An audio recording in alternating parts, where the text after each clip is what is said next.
Welcome to another edition of Mass Nets and Mayhem. I am your slightly sane and sober host, the Outlaw LA Red. You can find me on Twitter at MMM Show. You can find the entire show on Twitter at MMM Show 75. Hi Byron. Hi Casey. Hey, what's up? Do your plugs. Drop your shit. Say some things. Okay, at Byron Fever, at Lucha Gringo. I just want to say right now that I'm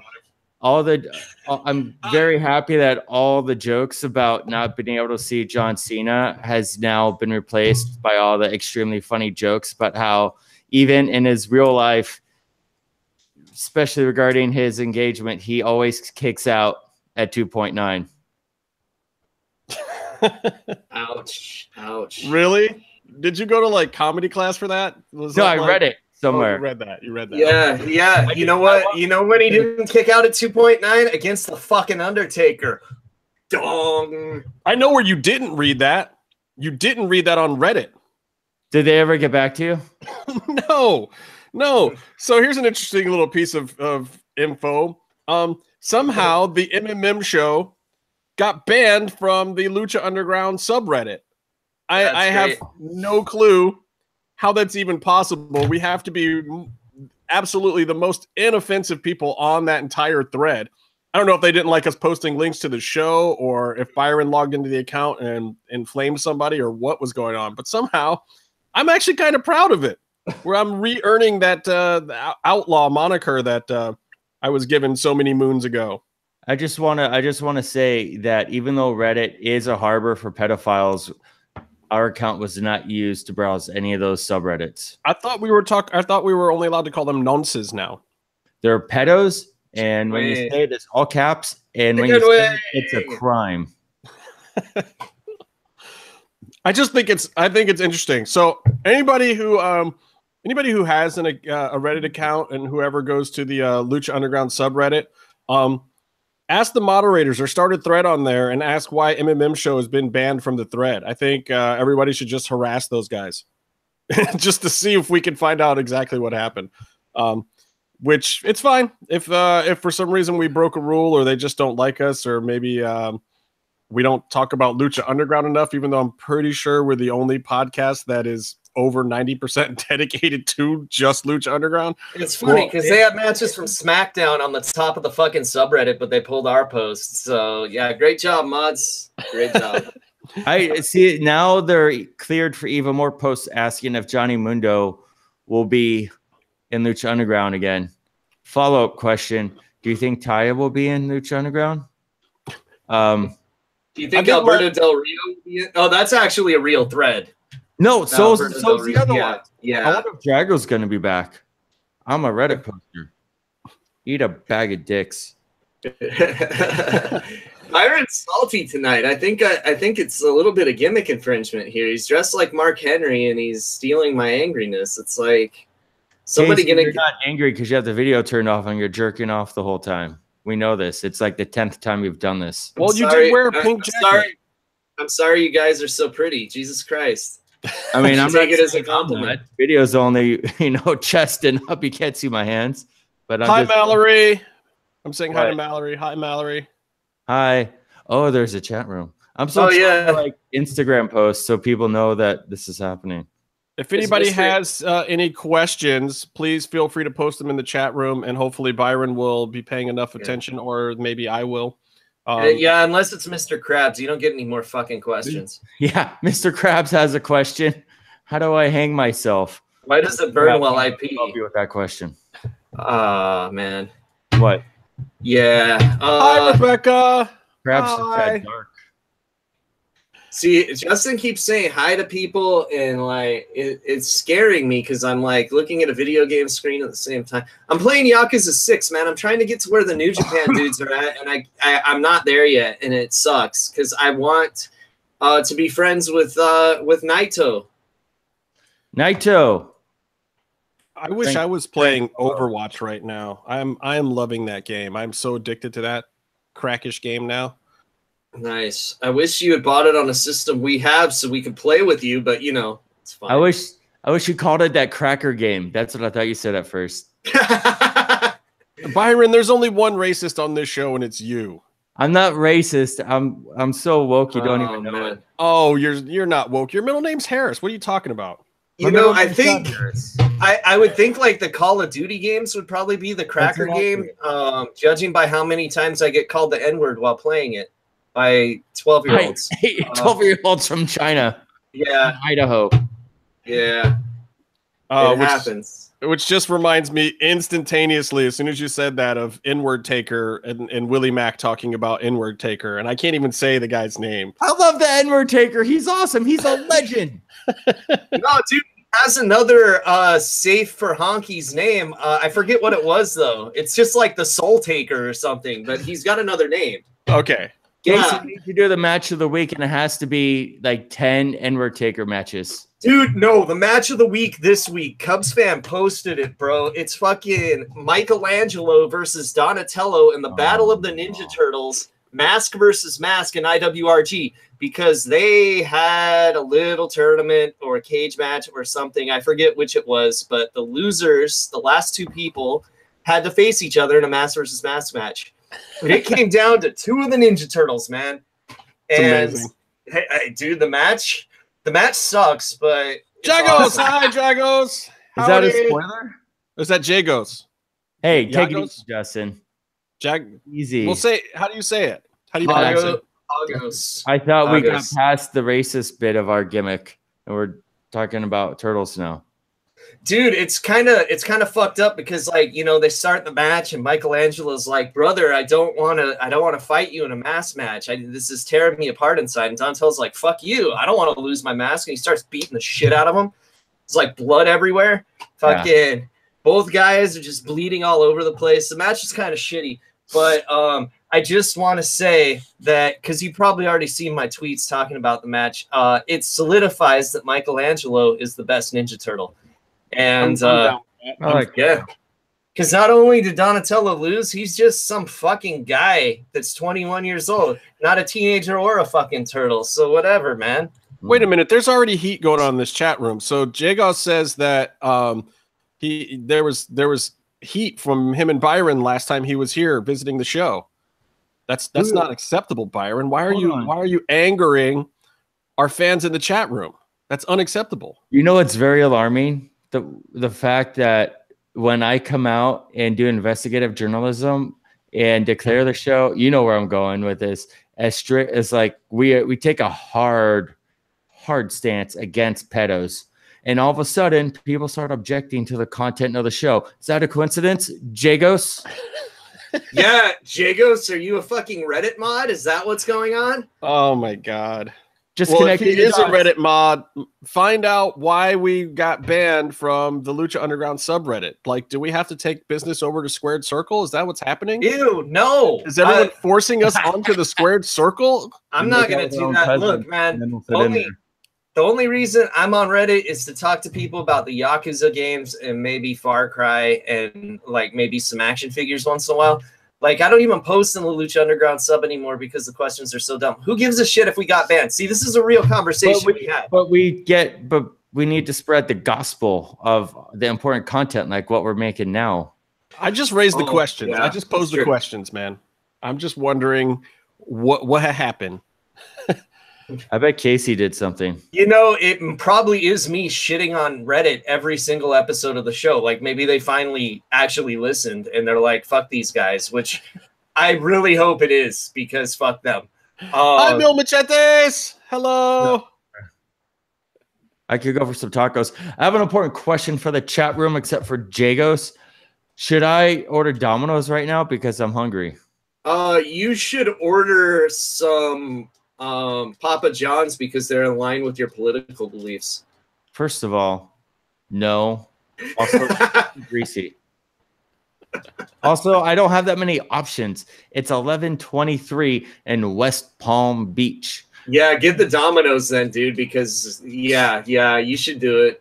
I'm gonna miss Ring of Honor in West Palm Beach this Friday. I'm fucking pissed. Why? Because I'm going to a bachelor party in the woods somewhere. No, like, why are you pissed? Because the fans are terrible. I don't give a fuck. I go to NXT house shows. Oh yeah, There's a bunch of fucking mouth breathers.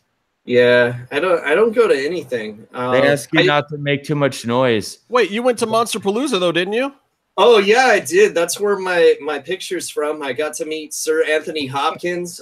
He looks like a good 20 years younger for some reason too. It's fucking great. Looks like he had he's standing next to you, son of a bitch. Yeah, we're good friends, and we were talking about how much he hates Reddit as well. But no, that was a good con. Yeah, got a Mankind mask. I'll show it on the show next week. Ooh, I want to see that. That sounds dope. Yeah, like one of the original ones. Are we talking white shirt Mankind or brown shirt Mankind? Well, it's the same mask, but it's, that's the joke, asshole. it looks pretty good. I tweeted a picture of me wearing it, and then after I tried it on, I bought it immediately, and they gave me a different one than the one I tried on. And I'm like, dude, you don't know how sweaty I am. You're gonna let other people wear that shit after me? All right. Ooh, gross. But I highly recommend it. Trick or Treat Studios. Mankind mask. They've got the WWE license. They only brought Mankind and Kane, and I wasn't about to buy Kane because fuck Kane. I wish I could make a career out of being a fake version of someone else. Wait. What's wrong with Kane? Didn't he star in that See No Evil movie? I thought you liked horror movies.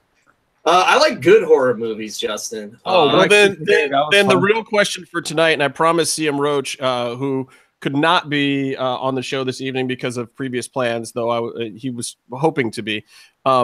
We have to review Truth or Dare. We have to talk about this Truth or Dare. We're going to review it. I tweeted about it. Are you going to be kind? Because CM Roach says with your schedule, you should be kind because you've picked a night where no wrestlers and no producers of the show are available because everyone's working on Friday nights. Yeah, but I also had a lot of work today, so I didn't get to see the movie today like I wanted to. Oh, shit, I thought you did. By the way, This is Nia Jax. I found this picture on Twitter. Guess what she has in common with Justin in this picture? They're both not like most girls. Mocha chocolate? Yeah, also, like, she holds the belt like you. So you hold the belt like a champion, Justin. Feel proud.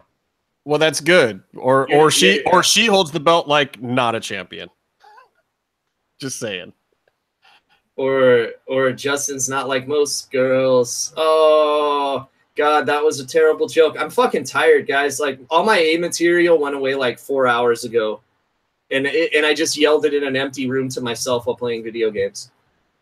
So Jagos brings up interesting questions. He said, how are you all banned? Seems like you were linked in the sub in the last 6 days. No, it was just the MMM show account. I believe my individual account still works, but I don't really ever use that one very much because usually when I'm on Reddit, it's in Lucha Underground subreddit, and it's usually MMM show or related. You know, I don't like to personally take credit for all of our information or things, so I don't normally post under the MMM show account.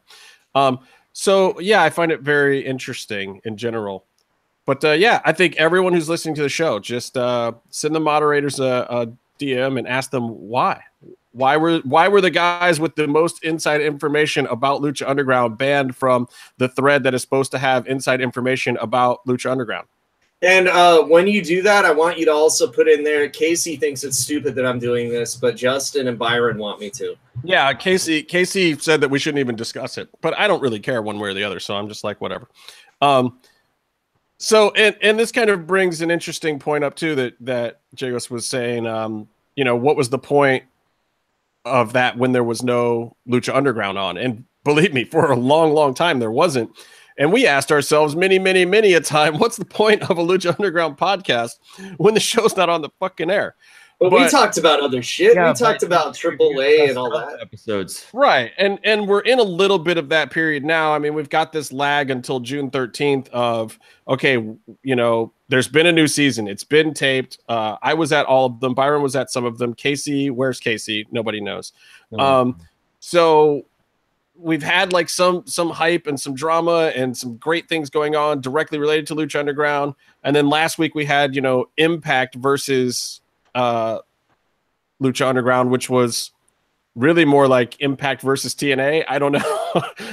I don't know entirely what was going on there. And then now we're branching out into this thing where it's kind of the one subject I do want to hit that's really Lucha Underground related today, which is the new saturation of Lucha Libre into wrestling again. And if this is really because of Lucha Underground, or is it just because it was time? Yeah, I think it was because of Lucha Underground. And I think that you're starting to now see the relevance of those first couple of seasons in the greater wrestling world.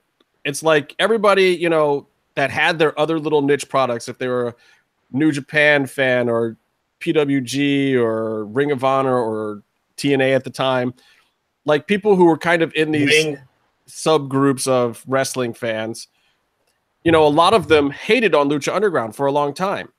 But like with all things in the wrestling business, sometimes it takes a little time to catch up. And now the saturation point is there. People have heard about those matches. People have heard how good some of those workers are and the performers and some of the crazy storylines. And now people want to see these dudes and they want to see them wherever they can. And Lucha Underground doesn't have the ability to give that to them, you know, 52 weeks a year. So we're seeing things branch out in many, many directions. But, you know, I think the first question I have for you guys, and Casey basically already answered it, is Lucha Underground really the reason for that? Or is it just because these workers are so damn good? It's I don't know what's happening. It's a little bit of both, but no one would have known about the workers because they were good when they were in AAA and no one was talking about them. Unfortunately, I mean, you know, like me and Rob Viper and Cubs fan were fucking talking about them, but not a whole lot of other people. I mean, Drago, I knew about. I loved Drago back then, and I liked Aerostar. I had seen Pentagon, but I didn't think much of him because they booked him like shit. Yeah, I mean, I was a fan of all of them. I could tell Pentagon was a great base just in the little bit they were showing, and then I started seeing some of his more hardcore stuff, and I was like an instant fan. But Drago, I've been a fan of since he was a cat. No, before he was a cat. Since he was a Barrio Boy. He was that before he was a cat. Before he was a Barrio Boy, he was Billie Jean, a Michael Jackson impersonator. Wait, so Casey, you've seen him without his mask recently. Is he a pretty man or what? Oh yeah, yeah. Casey, I have a question for you. Oh, like when I called him the Mexican Tom Zink because he's so handsome, he totally is. When you saw Drago, did it move? Of course. Confirmed. From 6 to midnight, baby. Wow. I thought this was a no nonsense podcast. John Cena, Nikki Bella are a scam. Fuck both of them. No, okay. Since you guys didn't let me start the show the way I wanted to. Oh, how'd you want to start the show? I said you could start however you wanted to. Yeah. Oh, okay. Yeah. So fuck you, Byron. That's how I wanted to start. No, I'm just kidding. No. That was uncalled for.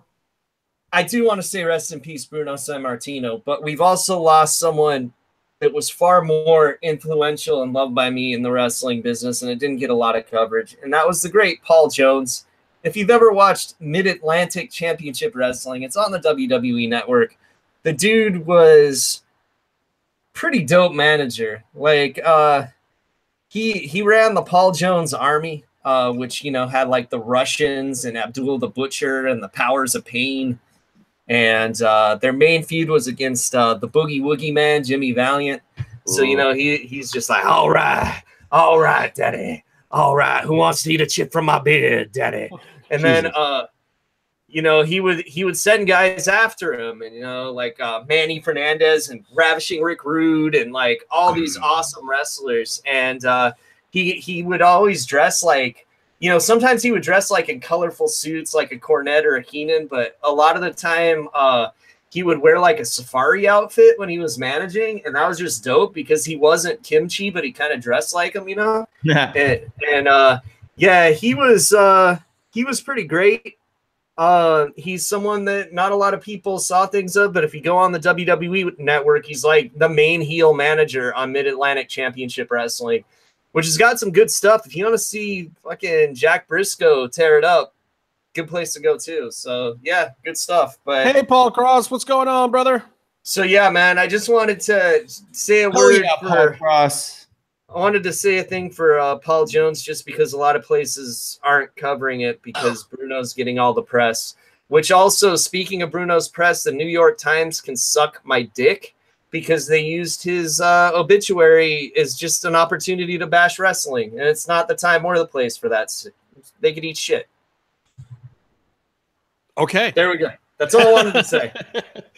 Man, I hate starting these shows off with bad news. Can wrestlers stop dying? Please. Yeah, hey, dude, all I know is that when it's finally Terry Funk's time to go in another 40 years, if we're still podcasting, I'll be too sad to even comment on it. Well, Arlie Ermy died, last week too, right? Yeah, he's a great man. Great Terry man. Funk will never die. I mean, could you ever have a Sergeant Slaughter without him? I don't think you would, actually. I don't either. No, you know what? Sergeant Slaughter actually probably predates Full Metal Jacket. He was just based on Sergeant Slaughter actually was in the military and kind of based it on real drill instructors. But right, but I mean, like getting heat on a drill instructor, I don't think you could do until Full Metal Jacket. I mean, that kind of defined everyone's idea of a drill instructor. And apparently it's a fairly accurate representation from a lot of the DIs that I've talked to. Yeah. You know, when I was talking to Killshot and Dante Fox about their time in Vietnam, they told me that their drill instructor was a total asshole, and that for some reason Private Pyle reminded them of Matanza. I'm not sure why. I hate to break this to you, Casey, but I don't think they were in Vietnam. I think they were in the first Gulf War. There's a lot of sand in their vignettes. A lot of sand in their what? Vignettes. Did you say they had sand in their V's? He did. That's what it sounded like. Well, that's a whole nother subject if you want to get into it. Really? Man, I wouldn't talk shit about those guys. I mean, you know. I love Dante Fox. Killshot is the MLW. Oh, wait. No, it's not Killshot. It's that other guy that looks like Killshot. Nah, I don't think he really looks like Killshot because his face is out and Killshot wears a mask. I don't know what Killshot looks like. Oh, yeah. No, I mean, like, he looks like him because I think they have some similar tattoos. Oh, yeah, that's true. Kind of like how Byron has that Goldberg back tattoo that other guy on the internet also has. Urban, long live Urban. He has the Goldberg tattoo. The Goldberg back tattoo? No, he has just the barbed wire thing. Shout out to Urban out in the heart of Texas. Woo! Deep in the heart of Texas. Yeah, for those of you guys that haven't seen the Goldberg back tattoo, never Google it. Talking about Urban. Never Google it. Which also I think stays on the subject of piercings on Prince Albert's. Oh, that's true. Yeah, Prince Albert, you know, the great trainer in NXT. Yes. Speaking of NXT and Lucha Underground, Ricochet has a shirt now. It's ugly and it's red. Well, yeah. Still vaguely kind of looks like a swastika, kind of like the new Nakamura shirt. Guess who did a move to get attention from The Rock? Who would that be, Byron? It would be Ricochet. That's why I'm bringing it up while we talk about him. He does the people's elbow, but then he does a moonsault. It looks cool. It's something he's done 1,000 times before.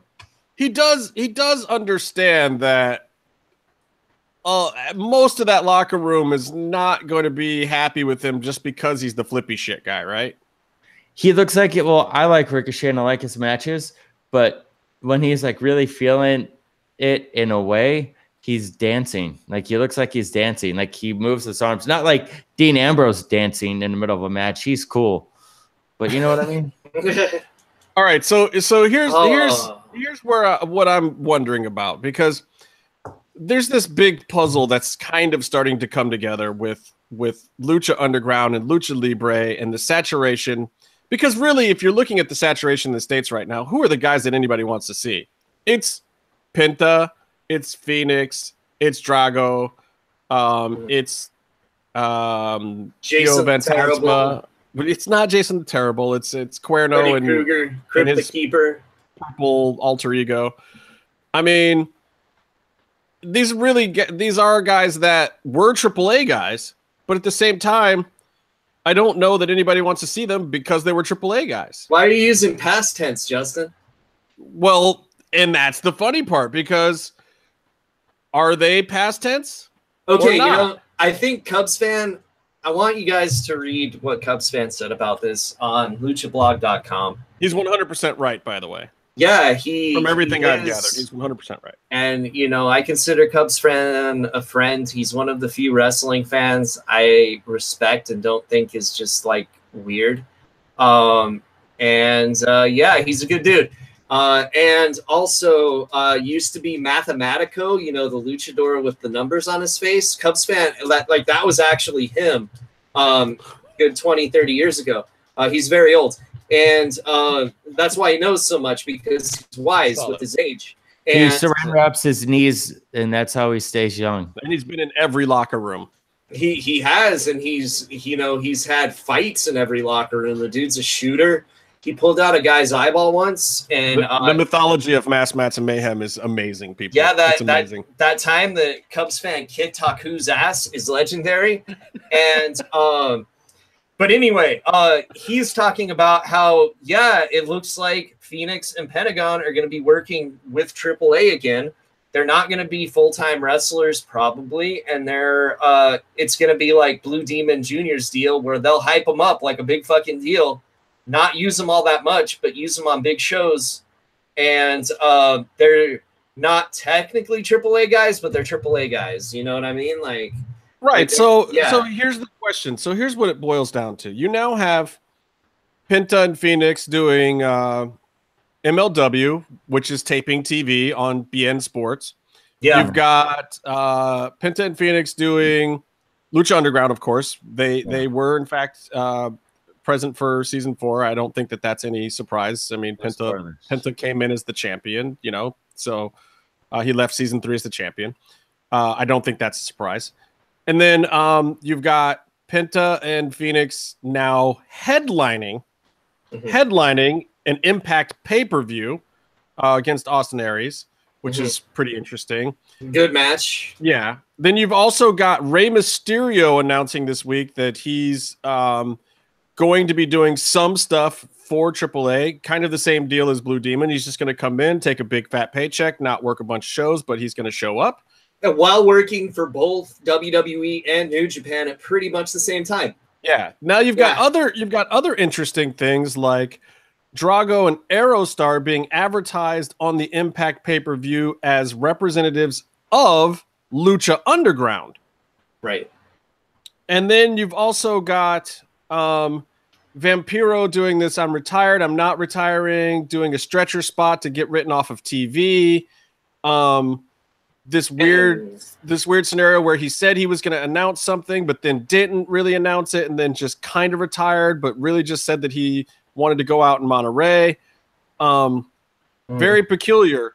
And the one name that seems to be floating around all of these things is Conan.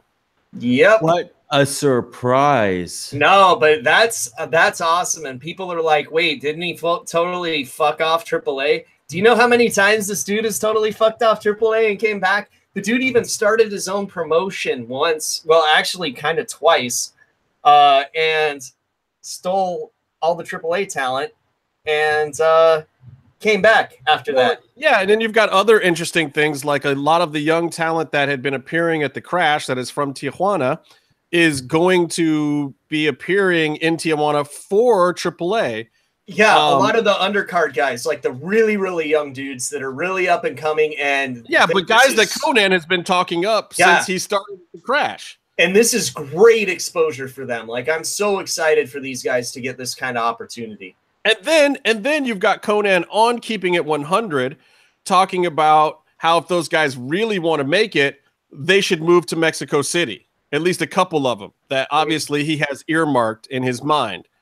So that makes me say, Vamp's talking about opening up Krav Maga schools again. Conan is now selling rivalry with Vampiro again on his podcast. Normally, he just won't even mention the dude. Right, yeah. And then 2 weeks ago, DI or JoJo or somebody mentioned that Vampiro had apologized to Conan, but it wasn't directly to Carlos. It was in the inner sphere, in the internet somewhere. Yeah. Conan, whatever. And then Conan actually acknowledges that the following week, and then makes fun of Vamp and his bilingual segments in the middle of the Spanish broadcast, which he's never even acknowledged the dude in like the last 6 months. He barely even speaks his name. Like he no-sells the shit out of it. And when you have real heat, that's what you really do. You don't put the guy over by letting people think that there's any kind of real beef or interest there. You'd no-sell the fuck out of him. Now all of a sudden he's actually putting him over by trying to get some heat there. So would I be surprised? Yes, there's a AAA show tonight. They're doing a TV taping in Tijuana. I believe it's going to be on Twitch shortly. Would I be surprised if Conan showed up there? No, I would not. No, I don't know that he needs to. But maybe if Conan really is going to come in, I mean, I think it's not surprising that Vampiro has been a little bit at odds with the job down there in AAA. I mean, when we were talking to him a couple of times at Lucha Underground, you could tell that Vamp, in his usual state of kind of being over things, was really having some internal issues with certain things. Like, I think he hates being management and loves being management. Like, he wants to come up with story ideas. He wants to do things the way he sees it, but then he hates it when the boys are mad at him. And he doesn't want to deal with politics. He doesn't want to deal with people not showing up, and he doesn't want to placate people. He doesn't want to have to play to people's egos. He just wants to say like what he thinks the show should be, who he thinks the talent should be that are doing it, and then have them go out there and work it. And I think all the drama and the backstage stuff and the fact that he was losing his cast every week, like he booked all that stuff for Kevin Cross and all these other people, and then every time he turns around, here they are with Conan, or they're gone over here, or they're unhappy, or Tejano and Fantasma are mad about their match. Like, he was just dealing with a world of shit. And that's one of the things about being a booker in a promotion that's not very well run, is you're going to have to be the guy that deals with the headaches. And I don't think he wanted that. So am I surprised that he's retired and unretired like 7 times in the last two hours? No.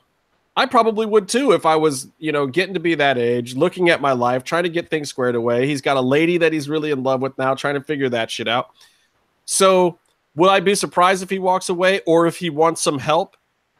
Now, the biggest swerve of them all would be, what if Conan comes in with a faction or something else, some of his guys that were in the crash that were up-and-coming guys, maybe brings back Phoenix and Pinta, and maybe brings some of his guys in and does a little bit of an invasion angle.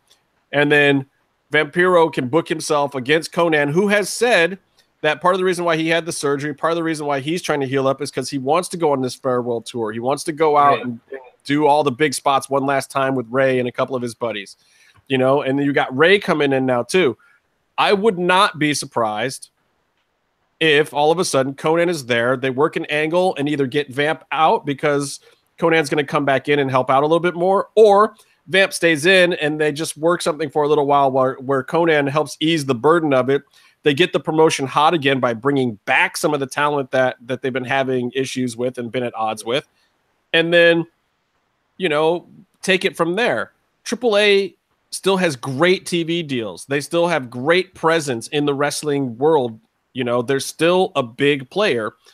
Their product has just been horrible the last year and a half, just dreadful. And every time they get something going, like they had some good stuff going with Mundo and Cross coming in, and it was actually putting over some of the other talent. And I actually think they did a really good job with Wagner's mask. But everything else on the card has been just sorely lacking. The Apache Ruda faction is consistently boring and predictable. You've got 6,000 clowns that can never quite get their identities across the right way to me. Even though they have great matches, I actually really like Pagano and I like Psycho Clown. And Murder Clown a little bit too, just entertaining. But at the same time, their angles aren't entertaining. There's nothing to them anymore. And you got this whole mid card that's just bogged down in nothingness, and then you're losing all the good foreign stars they had, like Jack Evans and Angelico, and Mundo and Cross, who all just kind of stepped away. didn't really fire or quit. They just kind of stepped away.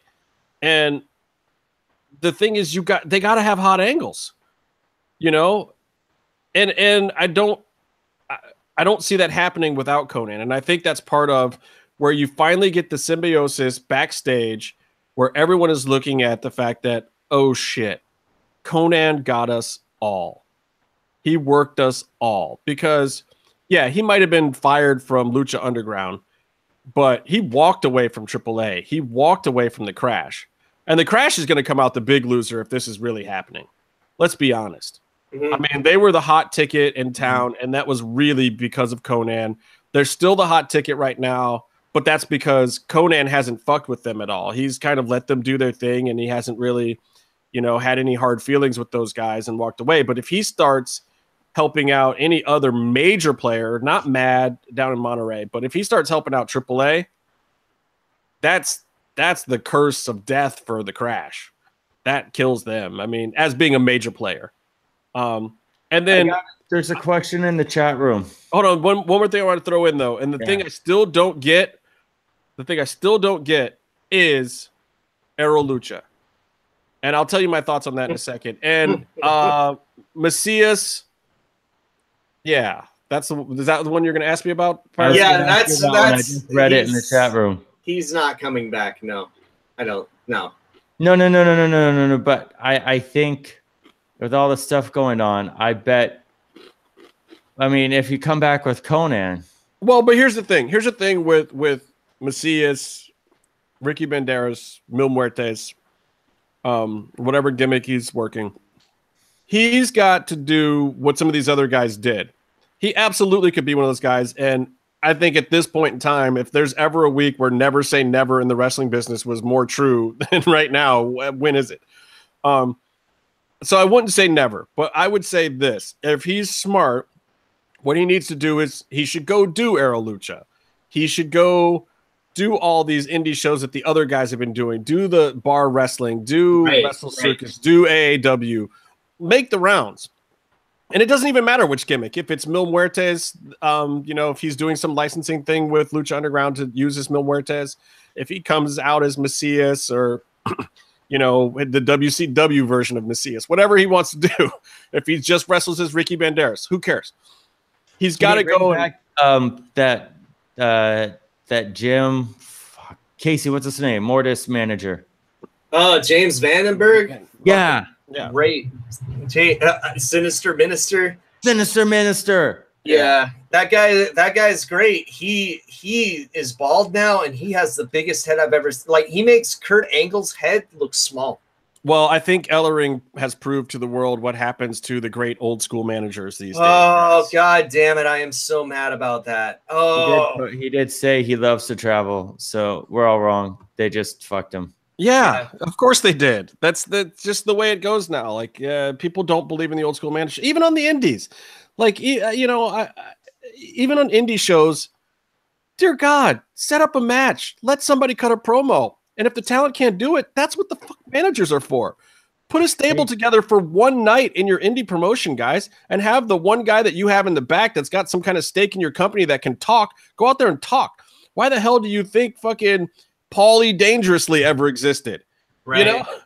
Like, oh man, guys, if you want to promote your indie promotion, get people out there that know how to work the stick and get some heat on a fucking match. It's one of the reasons why I love Eli Drake, because he's the guy where you don't need that, and he can show up at your indie, or he can show up at Impact or wherever, and he can cut a goddamn promo and get some heat on a match for one night.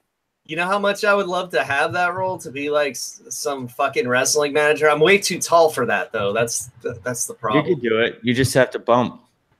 I want to manage Cross, man. I would love to come in and do some managing for Cross, except he doesn't need anybody to talk for him. He really great doesn't. On the stick. Yeah, that's what sucks. Like, I have a gimmick that would be so perfect for managing him, though. But I'll have to talk to Mr. Cross about that. He doesn't need any help, and I'm sure he doesn't want to cut anybody off a chunk of his check anytime soon either. Hey, Jagos wants you to finish your friggin' thought. Those about are words. I don't know. That's what he said. Oh, about where the Aro Lucha thing. So here's what I think is going on with Aro Lucha. These are just pieces I'm putting together, by the way. So I don't know if I ever really mentioned this on the show or not, but during the Lucha Underground tapings, the Harris brothers showed up one night, who have, a partnership stake in the whole Aro Lucha deal.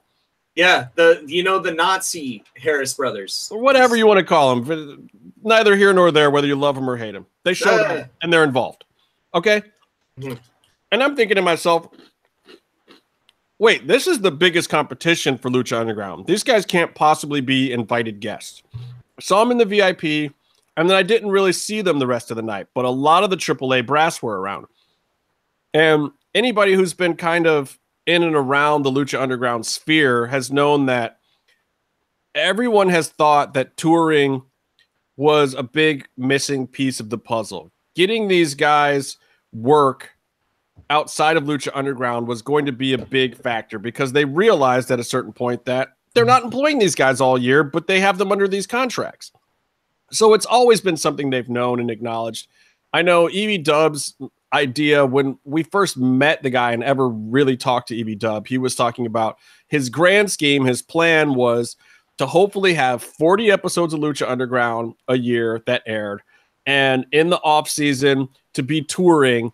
But what they would do is they would go to a city, set up shop, do, 2 or 3 nights in, like a nice mid-sized to smaller venue that would seat, 400 to 1,000 people, but do a 3-night stand with a storyline, and then leave town, maybe not be on the road, let everybody do indie dates for a couple weeks, and then show up in another city, maybe do 1 or 2 of those a month.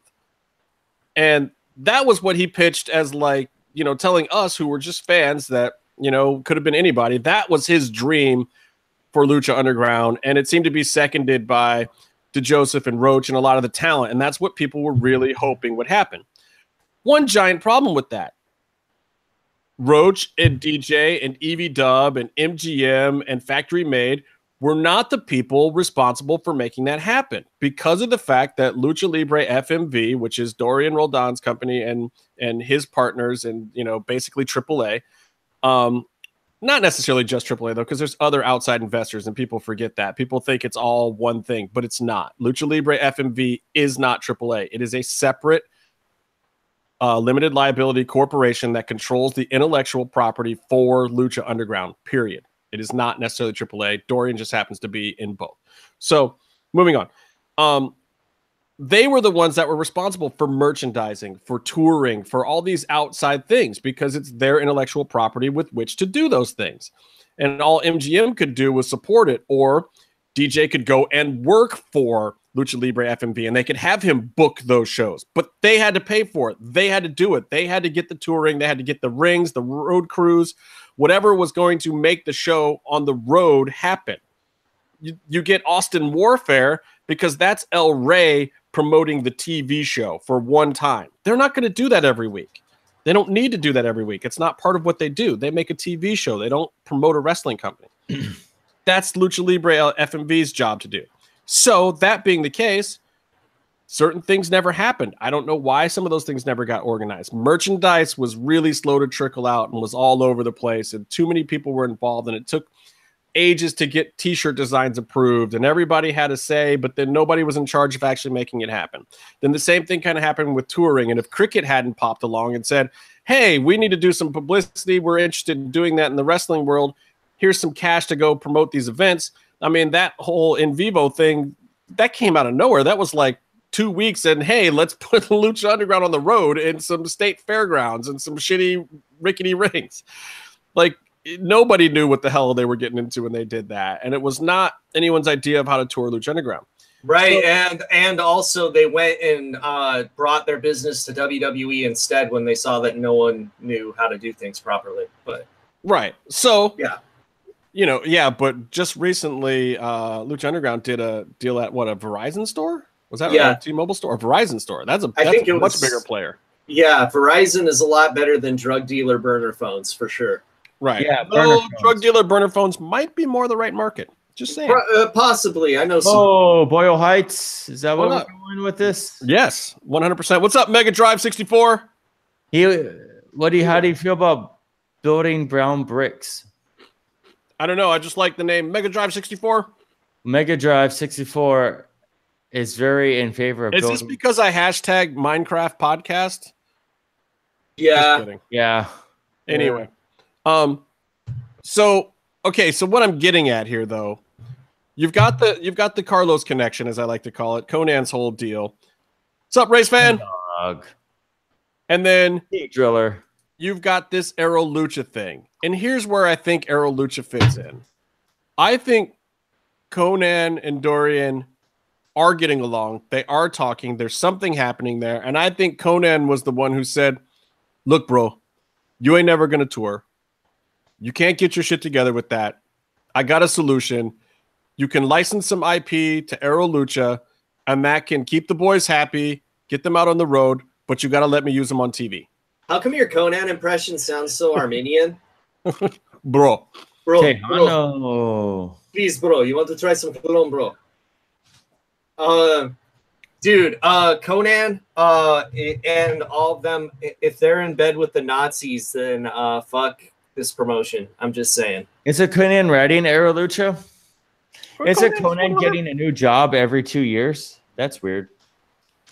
Again, no, it's smart, dude. If each job pays more, dude, you work in TV, you get a new job like every 6 months. What the fuck? But what is Aro Lucha at this point? Is it even the Harris brothers, or is it something that the Harris brothers were involved in at the start, and then now there's 10 million other people in there? Do they have any control over what's going on with that anymore? I think they need to be upfront and tell people, because everyone thinks of them as the Nazi company that knows that the Harris brothers are involved. So you too can get a little piece of that company. Yeah, that's never going to get funded. I mean, come on. Well, they've already got outside funding. They're trying to do that as almost a gimmick of letting the fans have some control. It's almost like when you tip or do a Patreon thing, and then you get more say over what's happening in your favorite podcast. So do you guys think I could do this to bring Wing back? I think if you really wanted to bring Wing back, the market might be a little saturated right now. I would talk to Court Bauer and see if you could fold MLW into Wing. Yeah, I mean, we're going to have to call it Wang for trademark reasons, of course, because I don't know who owns that shit. And, I think the people that own the Wing trademark are probably dead, but I'm not completely sure. Hey, what's going on, Urban Heretic 187? Hey, Urban. Urban, I gave you a shout out, and then Casey and Justin said to not do that. No, Urban's going to be he's going to be the Wang Intercontinental Champion. Hi, Alexis. Hey, what's going on? We're going to give everybody today. We're going to give Urban a gimmick, though. He's going to be the horror movie character of his choice, but his character is going to be based on Kincaid from A Nightmare on Elm Street 3, so he really doesn't have a choice. Oh, hey, what's up, Jay Butson? What's going on? Is there anybody in the chat room that I haven't said hello to? Mega Drive wants to point out that his favorite food to make in Minecraft is steamed hams. Oh, that's great. I would have guessed it was penis from everything that he's saying. But hi, pal. So, Urban, how are you, my friend? We want to know how Urban's doing. Are you in Texas right now? Have you met Terry Funk yet? It's an illusion. I just want to meet Terry Funk, man. I just want to know how much Whataburger and Shinerbach Urban has already consumed. Well, wait, what's Shinerbach? I've never heard of that before. Urban told me he goes to Whataburger at 10 a.m. with an 18-pack. It just doesn't leave until he's done with the 18-pack, and he eats. That's absolutely what you should do in Texas. Now, the weirdest thing I've ever found out about Texas is that all the Dairy Queens in West Texas only have vanilla. They don't have chocolate soft serve. That's weird. Oh, I can guess why. I can't, because you can get a cone dipped in chocolate. Hey. Do they like it when I come through town and dip my cone in the chocolate? Casey, do you have something to say about that? That could be fun. But you might get in trouble. I might get in trouble if I did that in Texas. Sal online. Hey, what's going on, Sal? People there. What's up, Sal? Oh, is it fucking Sally Graziano? I wish Sal's middle name was America. Get it? I have a friend named Sal Manillo. South America Online. I have a friend named Big Sal Graziano. Well, actually, he's not my friend, and I'm not sure if he's even still alive. Do you guys know if Big Sal Graziano is still alive in the chat from the Full-Blooded Italians? I think he is, by the way. Wow, because he was really fat, dude. I would have guessed he was dead by now because that dude was fat. He's not like Big Punisher fat, though. He was just big. I want to give a shout out to Paul Cross, who, through the grace of God, has been able to write 70% coherent words in sentences at this point in the day, which is pretty late in the day on 420. I don't even know what that means or what you're trying to say about the upstanding citizen Paul Cross. It's legal, Casey. You don't smoke weed? No, I don't. It's legal, dude. It's not legal if you're a teacher. That's for fucking sure. Oh yeah. Well, are you a teacher?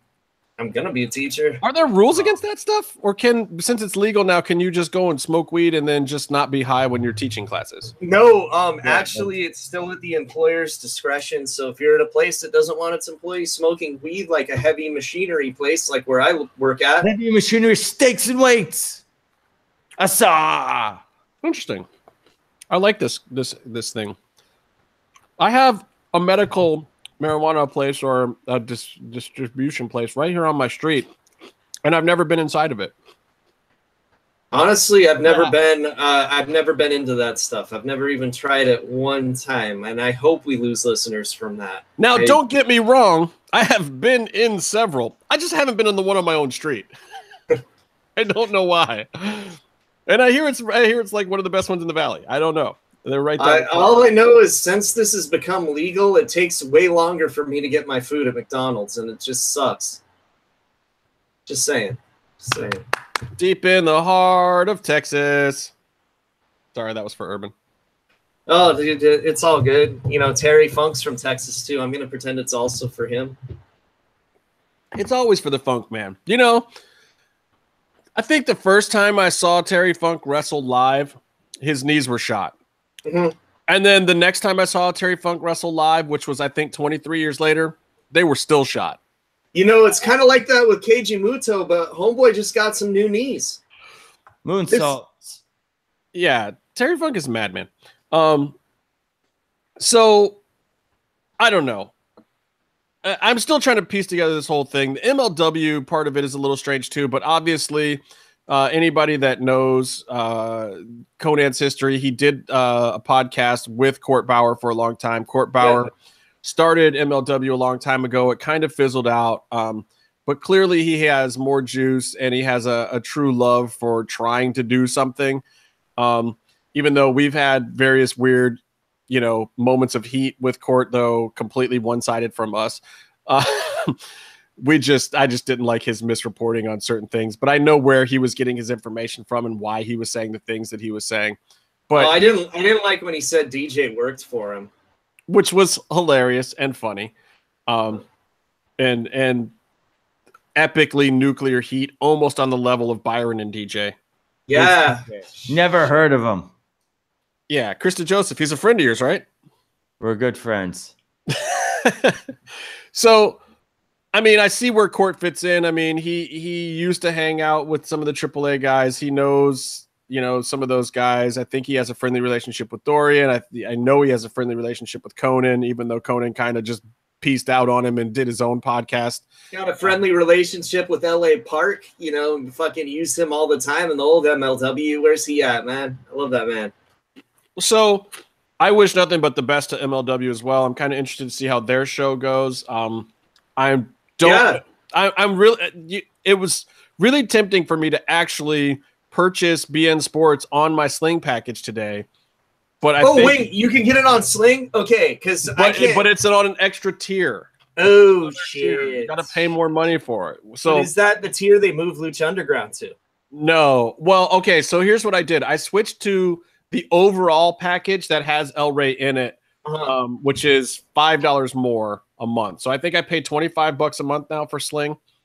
And then for 70 cents a month, I have the DVR add-on feature. And I get like local ABC and Fox, and I get ESPN and Fox Sports 1 and USA, which is where I watch Raw now. And I get El Rey, AMC, so I can watch Walking Dead fail miserably with its ratings these days.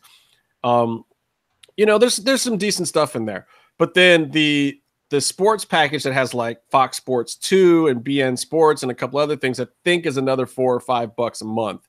So I would have to add that on. Look, but man, it's still cheaper than I was paying Time Warner Cable back in the day. 100% true. And I don't know if you guys know, did you get? Not all of you listen to the same podcast I do, but Tony Schiavone is going to be the commentator for MLW, which is the other reason why I was like, damn, man, something says I want to hate Court Bauer, but then at the same time, I'm like, no, I might actually love the dude.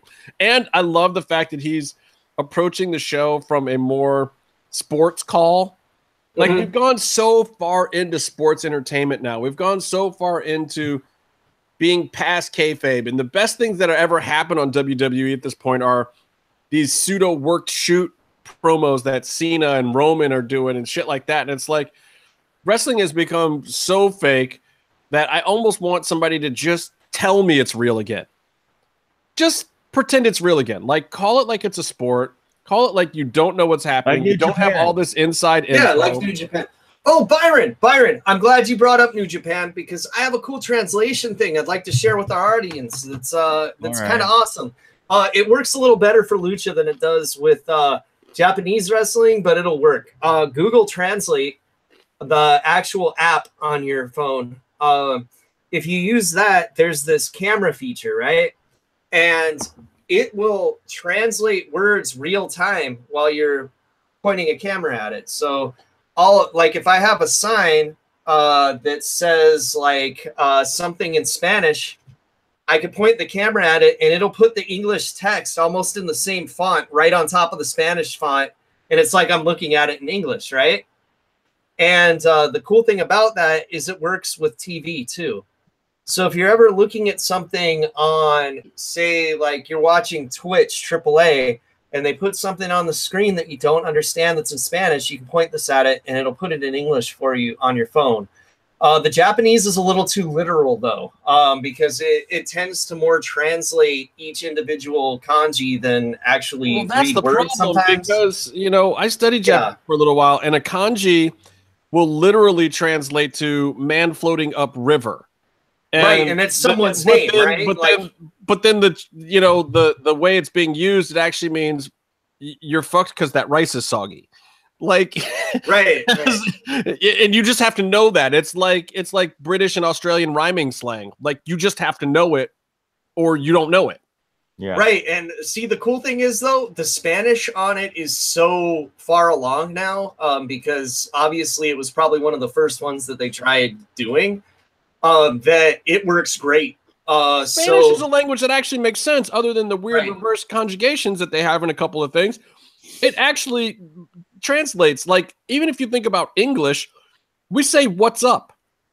If you're from some other country and someone says "what's up," you're gonna be like, "I don't know, what is up? What's up?" Like, it makes no sense. There's so many things like that in English that are ridiculous. Japanese is the same way.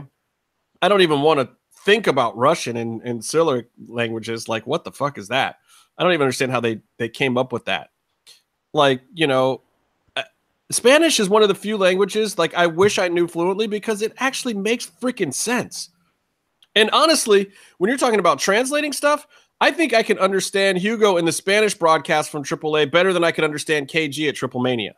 Yeah, that's true. And I don't speak Spanish, people. Yeah, and I switched over. I mean, my Spanish is horrible. My Japanese is a million times worse. I only know. How could you switch over from that train wreck, though? It was so goddamn funny and entertaining because it was so dreadful. Honestly, after a while, it just makes me mad. Like, because I feel like it's disrespectful to the people risking their lives for KG. I like KG, and I thought he was entertaining. I'm not going to say that he did his homework.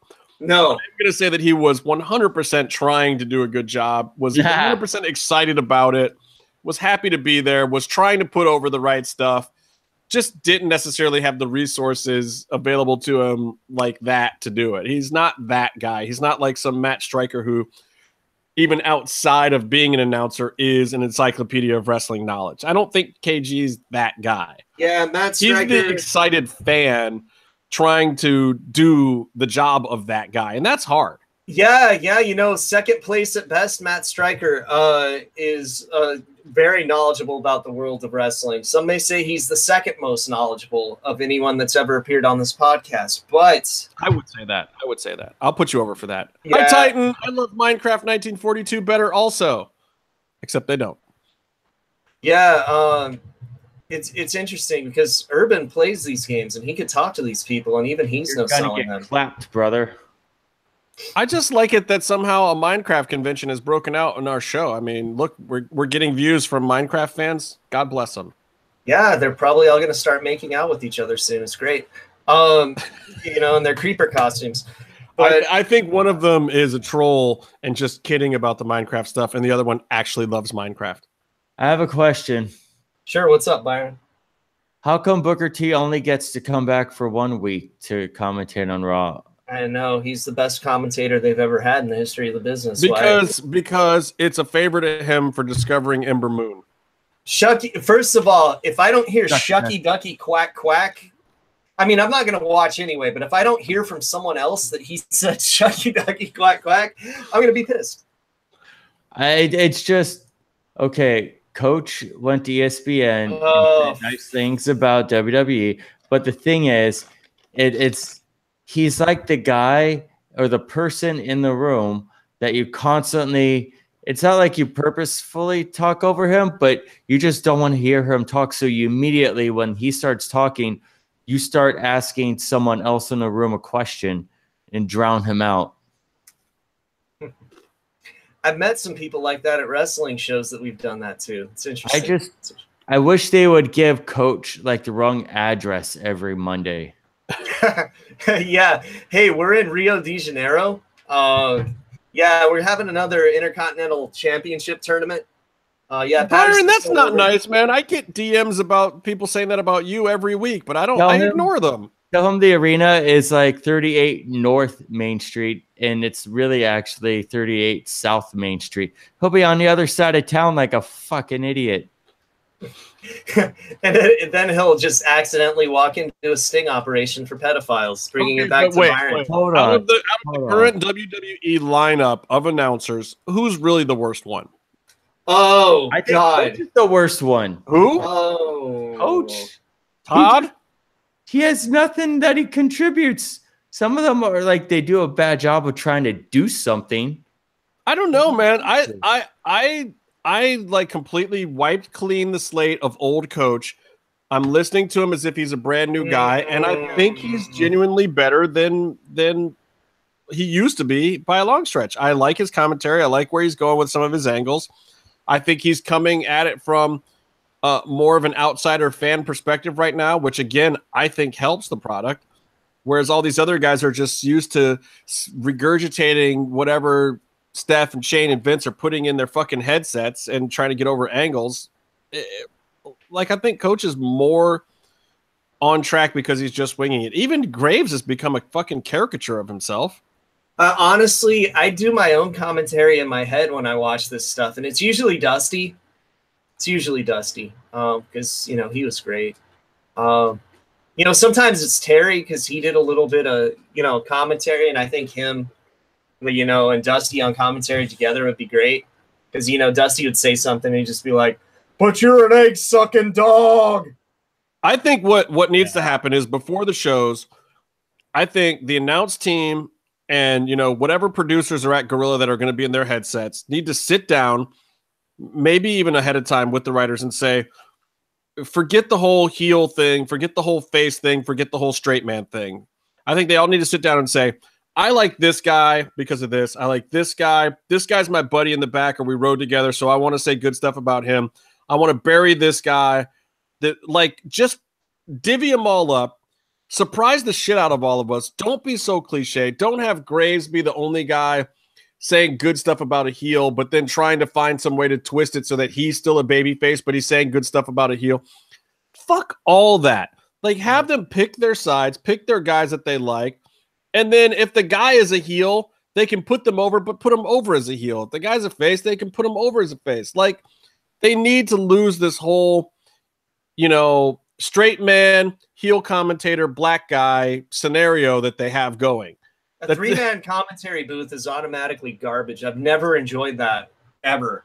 Oh, come on! You know you loved it at WCW when it was Shivani, Tenay, and Madden or whoever else they had. Well, no, you know what? The only time that I enjoyed it is when Heenan was one of it, but that's because Heenan transcends all commentary norms and is the greatest color commentary. And Heenan knew what to do, though. Heenan sat back. He let them get through. He let them get through this much shtick.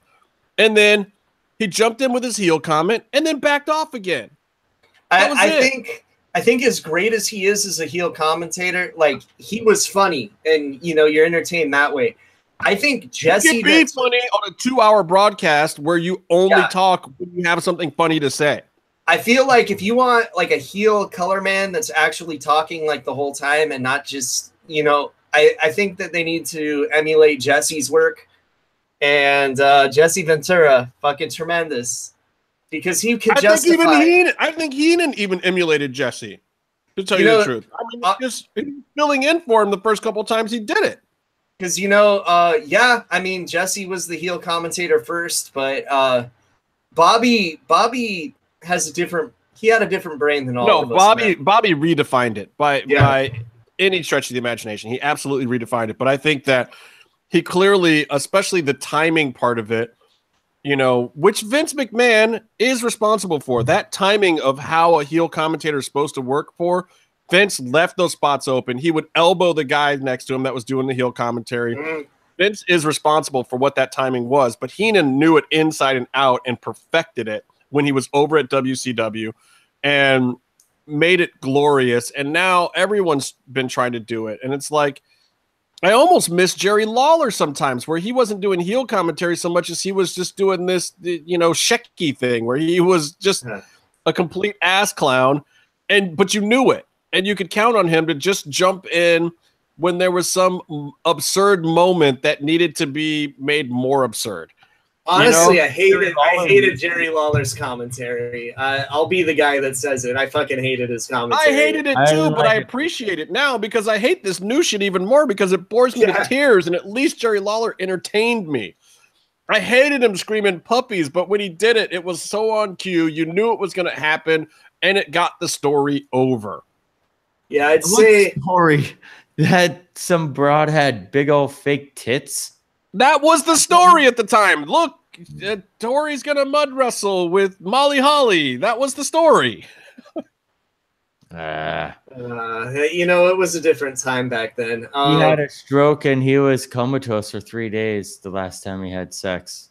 I don't know what you're talking about. That shit had attitude back then, man. Honestly, Byron, if you think that's the last time he had sex, that dude was probably fucking in the hospital. He asked the nurse, "Hey, is your daughter coming to work today?" Hey, Byron. Do we have any young interns? Oh gosh. Hey, Byron. Candy Stripers. Yeah. Did you see the movie Truth or Dare? I saw Truth or Dare. I enjoyed it. I saw it in a crowd full of shitty people who talked the whole time. Whoa. You went and saw it in a wrestling auditorium? I saw it in a movie theater in West Palm Beach on a Saturday. That was for you, Casey. That was just for you. I liked it. But the one thing that was really cool, though, is when the ending happened, all the fucking assholes in the theater were like, holy fuck. They all screamed and it was awesome. They got. I heard that the ending was the other writers were responsible for that. What do you mean the other writers? There's 3 writers on the movie. I believe there's 4 actually. Oh, okay. But it's there's 3 on the poster. There's Chris Roach and his wife Jillian Jacobs, and then the director. Their third co-writer came in with them and did some polish work, I think, and then the director has a writing credit on it too. I think that the person who did polish isn't on the poster as well. But I think Chris and Jillian did the original story. Yeah, I'm not sure. We'll have to ask Chris at some point in time. But so you know what? I feel bad I didn't see it today, but I don't because Mr. Roach did not come on our show today. So. Well, Mr. Roach would have been on our show if our show wasn't today, because we keep planning Friday nights when people have lives and things to do. Plus, they have a little one at home, don't they? Yeah. You know what? I'll promise that I'll see it this weekend. So whenever he can get on the show. So here's what I will say about the show. Here's my honest impression of it, and I owe it to Roach to no spoilers. I won't spoil anything. I will say this: you get the concept of the movie. Some college age kids get involved in a fairly adolescent game, which is Truth or Dare. But the setup of how that happens, at least in the movie, and this is pretty early in it, so I'm not giving anything away. At least everyone involved is kind of like, really? Truth or Dare? That's kind of adolescent and immature. So at least the characters are self-aware of that part, because the simple fact of the matter is once you get into it, it is a great idea. It's better than Final Destination. Like, what is the premise of that? Why are all these weird things happening again? Nobody even knows. Wait a sec, Justin, everyone's like, oh, it's immature. Not one person's like, yeah, dude, I'm going to get my dick sucked. No one. Oh, it's PG-13. You can't do that. No. I think a few of the characters, there's a little wink and a nod, and there's definitely one character who's like, yeah, I want the two girls to make out. Like Roach is not, asexual. I mean, the guy is human. So did he write that, or did his wife write that? I'm gonna hope that Roach wrote that. We know he's a certified pervert, right? No, actually. Oh no, he said he didn't write the fuck dungeon stuff, right? Yeah, he said that was all DJ, but DJ wrote it while in his fuck dungeon. Well, maybe he wrote it to impress DJ. I don't know. We'll find out. Like he's the kind of guy who'd pay a woman to slap him in the face. Roach does? DJ. Well, you're not even friends with that guy. Why is that guy's name even coming out of your mouth? You guys don't get along. Krista Joseph seems like the kind of guy who'd pay a woman to slap him in the face. Oh my God. Oh, that's the quote that he's going to put on the back of his biography. That's the quote I'm going to just cut out for the best of clip from this show and put it on luchacentral.com. It's just that one line. DJ's biography, and he's selling 1 million copies of it. Which, by the way, before I get too far into this Truth or Dare thing, if you haven't gone to luchacentral.com, go there. And not only should you go there, but you should sign up, create an account so that you can throw likes at us, throw comments up at our stuff, throw comments at Eric Mutter's stuff, throw comments at Klein Rock for being the whitest guy who does a Lucha Libre segment on the internet, because it's not this podcast. It's actually Klein Rock. But yeah, go to the website. And if you're interested in any of the stuff I was talking about at the beginning of the show, a lot of the pieces to the puzzle are on there, like Rey Mysterio being announced that he's back in AAA, the explanation of what's going on behind the scenes with Penta and Phoenix, starting to put together. There's a new piece up with Ruben Zamora from Mass Republic and Conan cruising through LA to San Diego. I wonder why they were in LA. In a car, and Conan's talking a little bit, hinting at the fact that there's a lot that he can't talk about. Suspicious. Check that piece out. Like luchacentral.com. Like if you're interested in the stuff that we're talking about, and I'm sure as Lucha Underground starts to air, there'll be more Lucha Underground related stuff on there as well. But if you're interested in that stuff, a lot of the pieces to the puzzle are in articles on luchacentral.com right now. So go to the website, check it out. And I also want to tell everyone, once I get my Lucha Libre muscle figures that haven't arrived yet, which if you didn't get them, they might be sold out. You might have to, if you're trying to get them on luchashop.com, but still try. I think there's still a way that you can get them. I think you have to go, what's that, Super 7 store or whatever? Up yeah, you can order them directly from Super 7 via mail order also.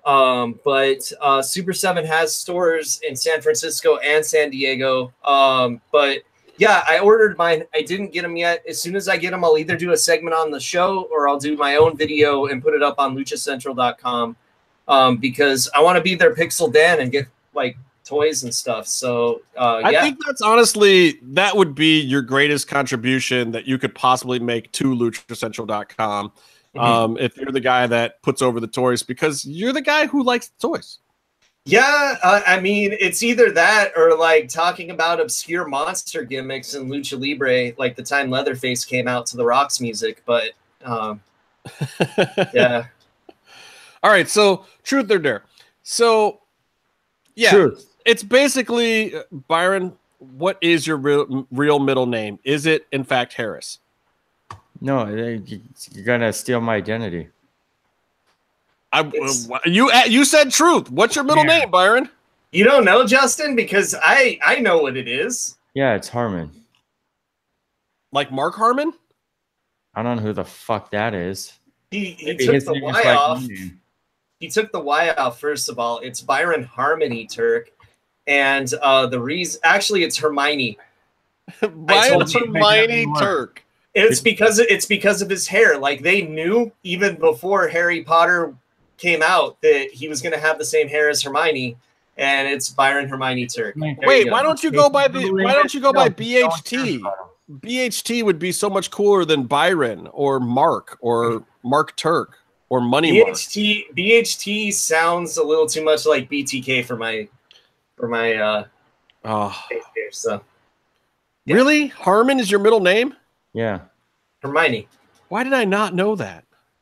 Dude, he would learn on this show. You just had to ask him. He would have told you. I mean, come on. I just stole his driver's license. I thought everyone knew. Well, so anyway, truth or dare, what I'm trying to get at here is you've got an asinine premise. It's asinine. It's ridiculous. It is. Kids in the 3rd grade play this game, right?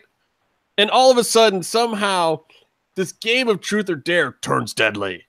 And it's so fucking absurd. It is one of those horror movie premises where you're like, oh my God, am I seriously watching this shit right now, where some idiotic game of truth or dare turns into this thing where people might actually die? Guess what? Like 3 seconds after that you realize that's what's happening, you don't care anymore. The mythology they built around the game and how it happens and the shit that's going on down in Mexico, it's fucking great. It's great. And you're just like, you don't even care.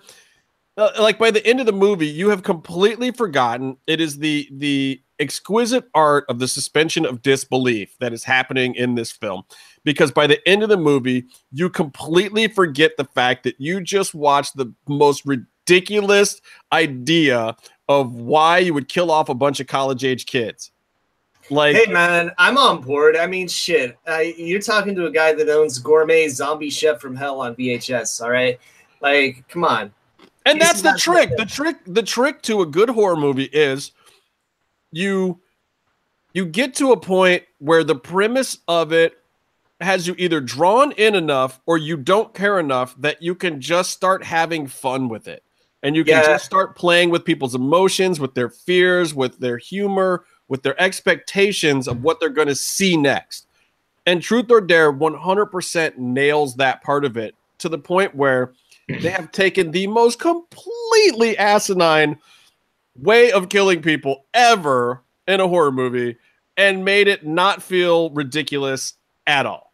And that is a huge compliment. I feel so dumb, dude, because I thought I saw it, but it was this movie with Madonna. Like, this sounds nothing like the Truth or Dare I watched. Fuck. No, totally different movie. Though it has about the same. Actually, no, Madonna's movie has more nudity in it. So my biggest complaint about the movie, and not the premise, because the premise, honestly, after the kid from that Netflix horror movie, LeBroy or whatever that kid's name is, Labrio. What the hell's that kid's name? He played the werewolf in that Netflix Twilight show. Teen Wolf, Michael J. Fox. I liked him in that show, though. I can't believe I can't remember the name of that show. Anyway, he's in this movie.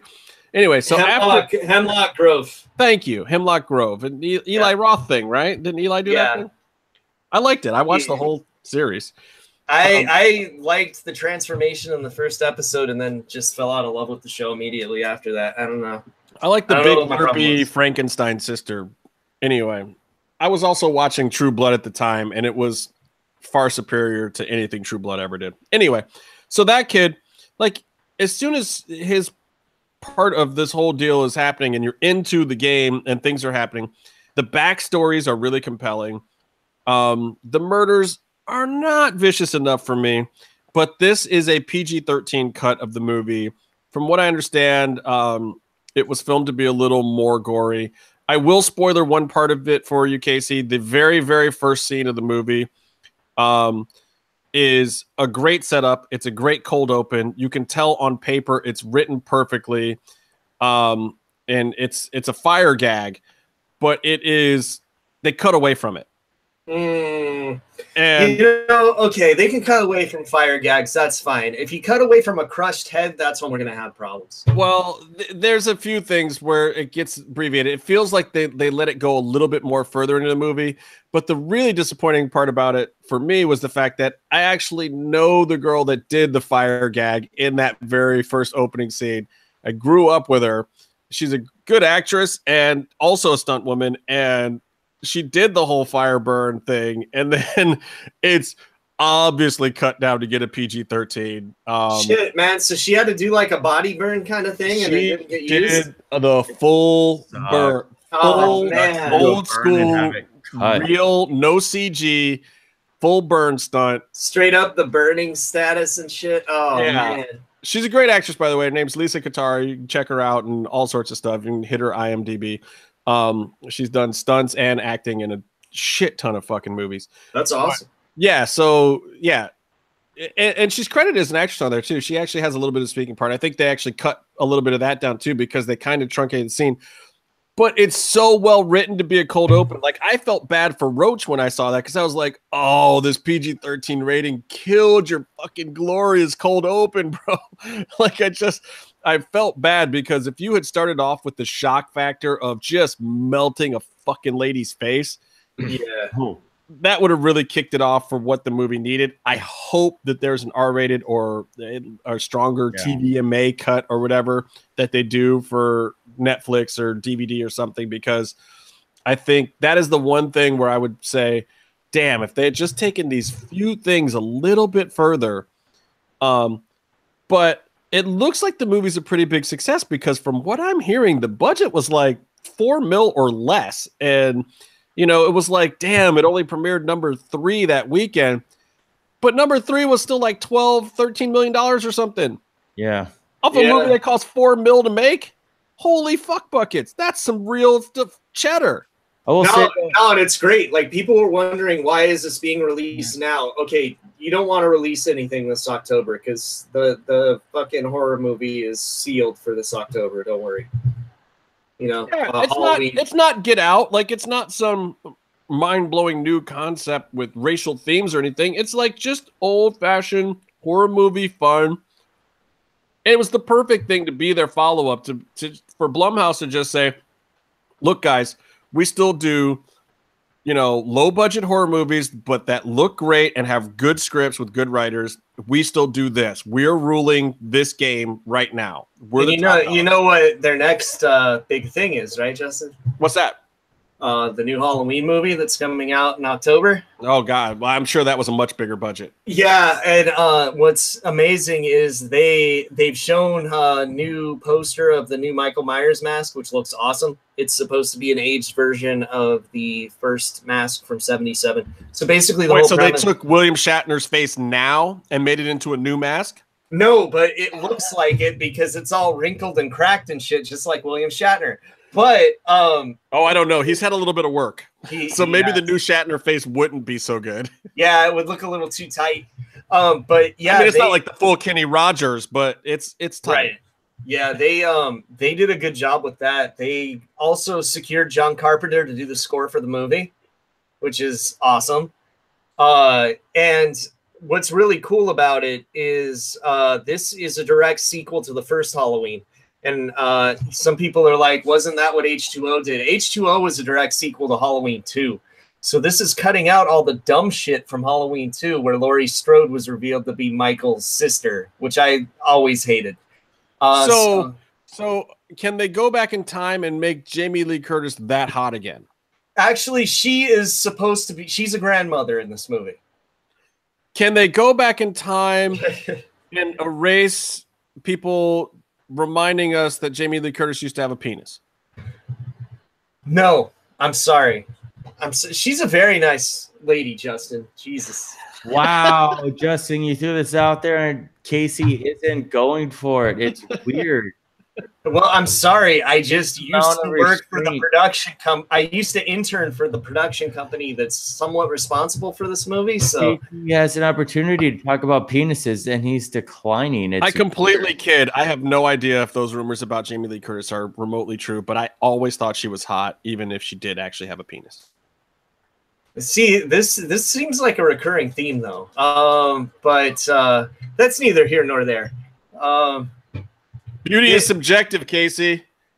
It is. It is. I'm not hating. I'm just stating, brother. That's all. I like Finn Balor. I like Finn Balor too. Doesn't everyone like Finn Balor? I mean, I feel like he's including. I feel like he's including me, and that he's for everyone. Yeah, I'm part of everyone, right? I want him to go to Ferguson with that message and that shirt. Oh. Sorry, I'm a dick. Wow. Wow.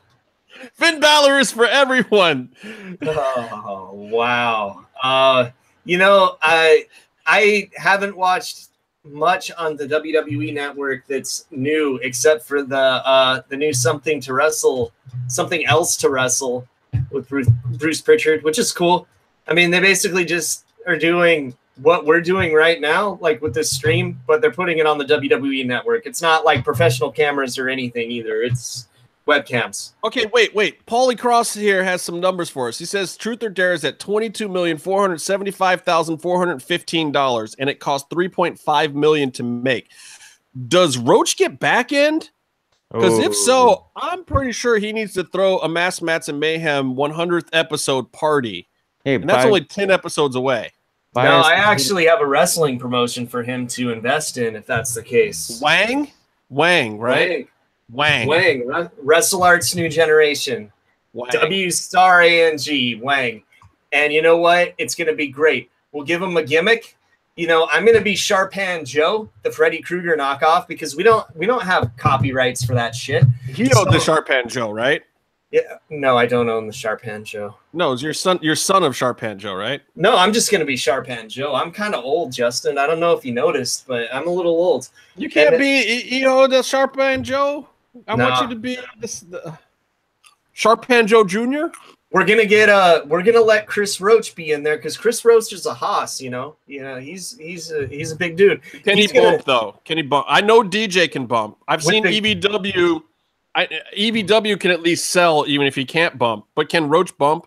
So check this out. He's not going to have to because I'm going to give him the Jason the Terrible gimmick, but we're not going to be able to call him Jason the Terrible. So we're going to pay homage to the great Friday the 13th part. I thought we were going to have DJ do that gimmick and be Johnson the Terrible.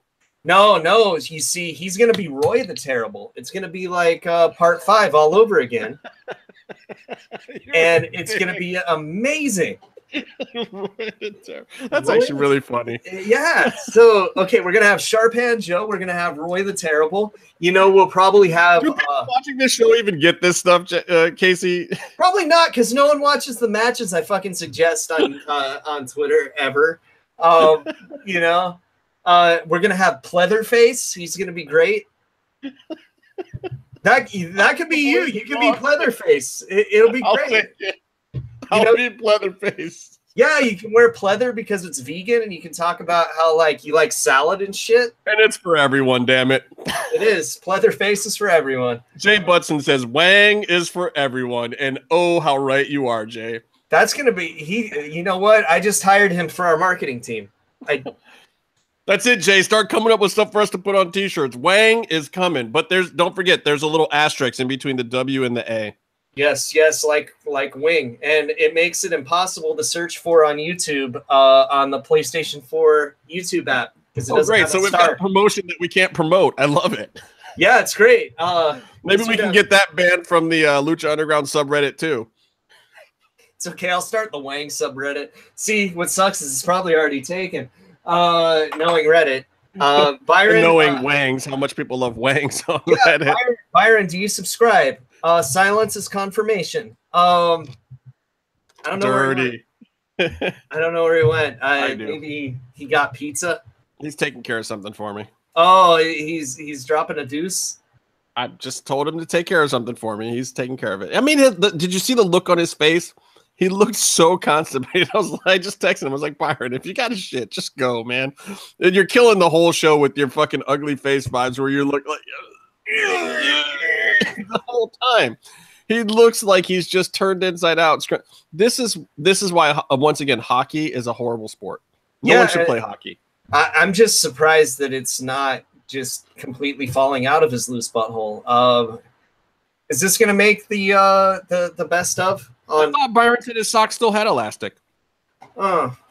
It's still pink though. Okay. You know, sometimes red, sometimes a little yellow. He told me that space docking didn't affect that at all. Interesting. All I gotta say, guys, is Urban Dictionary. It's an evil place. Yeah. You guys make enough gay jokes? No. Look, just because we said you had a prolapsed anus doesn't mean we're saying you're gay. But really, the question, honestly, was just, Byron, do your socks still fit? My penis. Byron, did you wash your hands? That's the real question. It's my business. It's not yours. Yeah, you're not touching any of my stuff over there. And yes, I do hate it when lobster monsters break into my house. Did you just hear him say he wants to touch all my stuff? I believe he does. All right, Byron, being the other person on this show right now that has actually seen Truth or Dare, what was your favorite killing? The first, second, third, fourth, fifth, sixth, seventh, eighth, or ninth? Is that right? 9? I don't want to give spoilers and say which one I enjoyed the most, but I will say. Oh. You will say, I'm getting a phone call. From Hello? Truth or Dare, Byron. Who's on the phone? Hi, Byron. Do you ever dance with the devil of the pale blue night? Okay. It puts lotion on its skin or else it gets closed again. Do you have your wiener tucked between your legs? Okay, I'll be right down. I'd pizza me. Because of fucking bullshit. Tell me about your toppings. Not even pizza. I ordered a fucking salad from Domino's and I still have to fucking... It puts the dressing on its skin or else it gets the hose again. Something about horror movies that makes them fun is if you stick to a certain formula of like do something crazy every 10 minutes, 8 minutes, every 6 pages, whatever it is. And Truth or Dare, 30 seconds. Wait, so Dare, Byron, you're saying if hypothetically you ever made a horror movie, you would make it really formulaic. So Truth or Dare, they have the game and they're taking turns. I'm such a dick. I'm sorry, Byron. I still kind of love you. Maybe. He's getting his salad, man. Why is he eating salad? He's a big hoss-ass white dude who plays hockey. Why is he eating salad? Aren't those the kind of guys that are supposed to eat like potato skins and wings? Dude, I fucking love potato skins. Those are like probably my favorite food of all foods. So you should be the hoss-ass white dude who plays hockey then. Let's retire Byron from that. I can't ice skate, dude. I've tried. Oh my god, it's so embarrassing. Like even rollerblades. Oh, yeah. I don't disagree because I can roller skate my ass off, but I can't ice skate. And maybe it's a black thing. I don't know because I'm not all that black, but the ice skating thing, something about the ankles and the movement and the turn, like I can't do it. It's just not. It's not for me. It's painful. It's painful. Hurts my ankles. Hurts them bad. But maybe if it was black ice, I could do it. I don't know, man. Black Ice killed Cliff from Metallica, and I've never forgiven it. You know. Okay, so I was in Cleveland a few years back, and this was actually right before I met Byron. And I 180'd my Civic on the freeway in Cleveland because I hit some black ice. Oh. And then I told my stepfather or somebody, I was like, yeah, some black ice hit me on or I hit some black ice on the road. And he was like, what'd they do to you? And I was like, well, they spun me out and they threw me into the guardrail. He was like, they whooped your ass? I was like, no, I said black ice, not black ice. See, this is the same problem we have with racist fan rocks in the chat. I have, and my enunciation just wasn't saving it. I mean, this shit went on like Abbott and Costello long. It was like 20 minutes of me trying to explain the difference between black ice and black ice. It's tremendous. It's tremendous. It's like Cleveland accent, because in Cleveland, you say, hey, couple 3 black ice. Or you say, yeah, I slipped on some black ice. It's the same thing. Go Steamers. That's all. So okay, Justin. We're totally going off the rails, but go for it. We're talking about Cleveland Steamers is what we're talking about. Okay. Is that where Byron's going right now? Is he getting a hot Carl as we speak? UrbanDictionary.com. Yes, I believe he is getting the Blue Thunder Red Tornado right now. The old Cambodian mudslide. Oh Jesus. Oh, it hurts. It hurts so good. Oh man. Yeah, this has really gone off the rails. Okay, well, so let me talk about Maverick Pro because I went to Maverick Pro last week, and this is wrestling related, people. It's not disgusting. Well, maybe it is because Kevin Cross was involved. That man's deviant. First of all, Chris Bay versus Austin Theory. I love this kid, Chris Bay. I don't know if you haven't seen him. He's a younger dude, black kid, dreadlocks. Maybe goes 155, 160, 170, maybe 170. I don't know. I mean, he's yoked, but he's little. Yeah, but he's not like tiny. He's not Paquito, but he's not huge. He's not like massive. He's got like the Bruce Lee physique, kind of. Yeah, absolutely, and probably Bruce Lee size too. Like he's real cut. He's very athletic. He can whip somebody's ass, but at the same time, he's not hulking. He's not huge. But anyway, so he went toe to toe with this kid Austin Theory, who is 100% NXT material. I know he had a tryout recently. I think even when Cross was out there.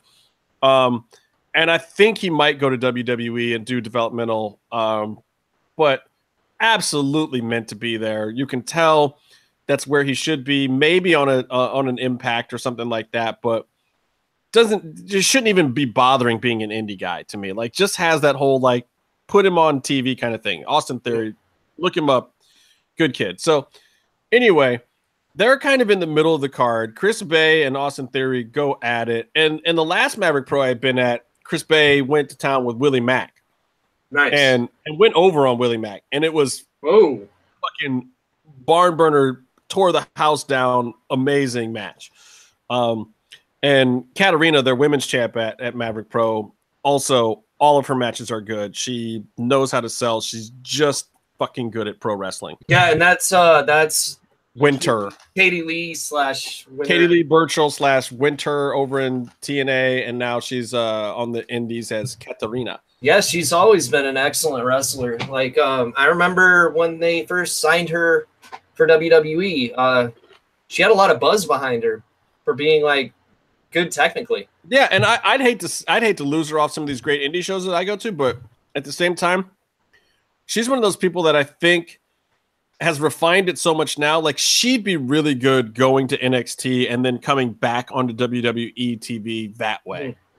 And she's also more experienced than a lot of those girls, so I think she could be a locker room leader if she had the time in their system. Like if she went back there, I think she could be just crushing it. And I think she was one of those people that did not benefit from the Divas era.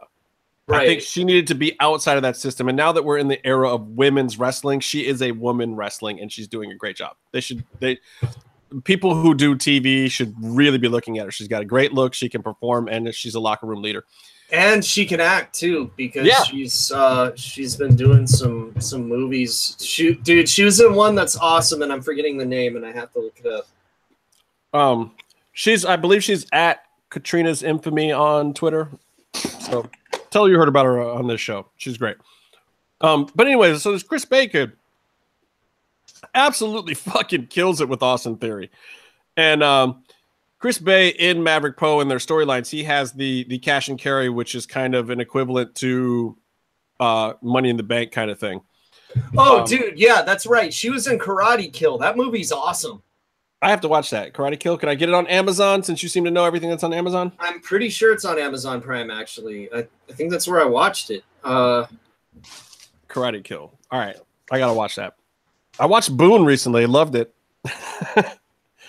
I thought Mundo was full of shit, but I really loved Boone.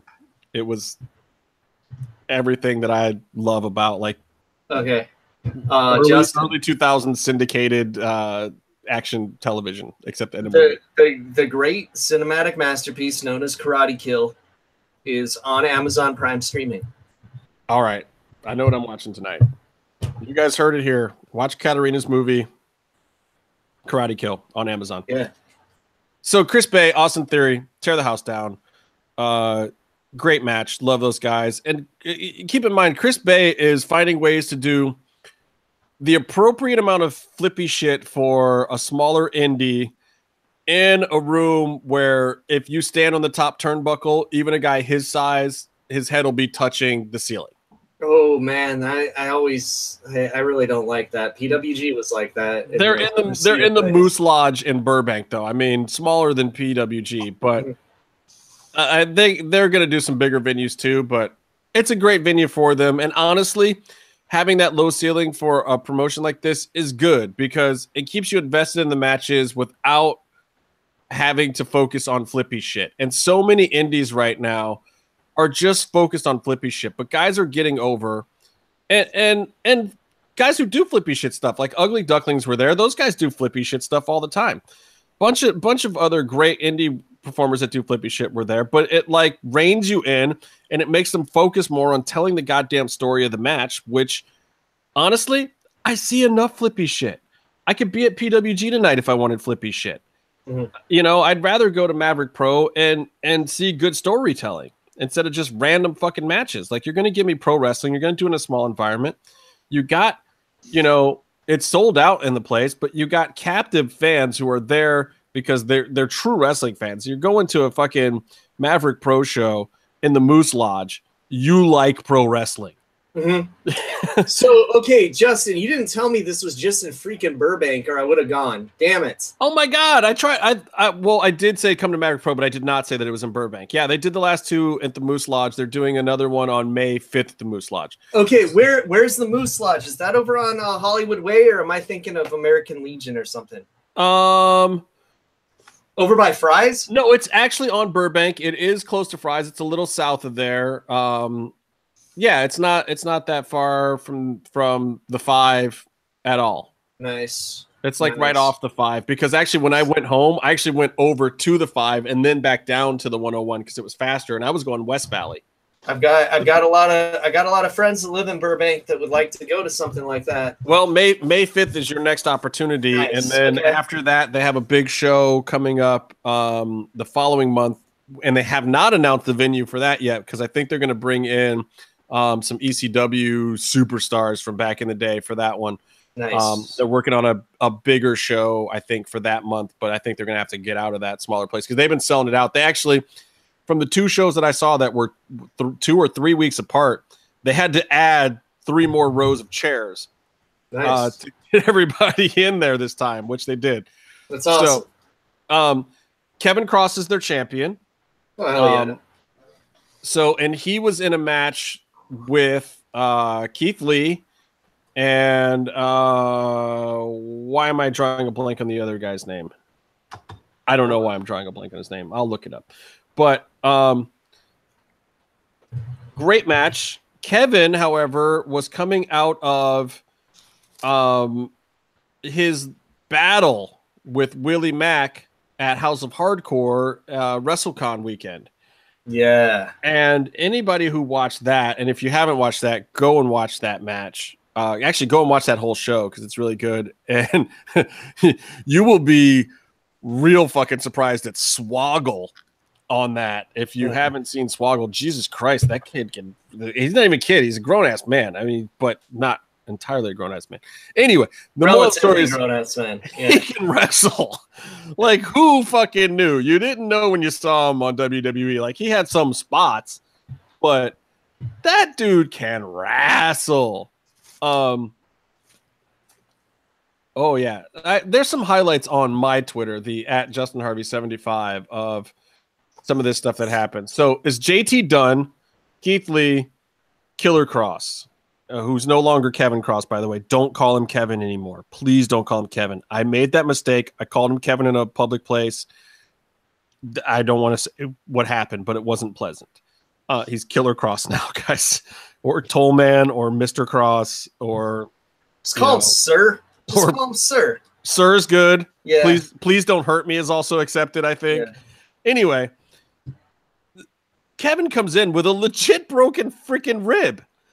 And, you know, he likes to collect his gold shiny thing, so it's his belt. And he just was like, no, you know, I owe it to these guys, Maverick Pro. These crowds come out to see me, whatever. I'm going to still wrestle even with a broken rib.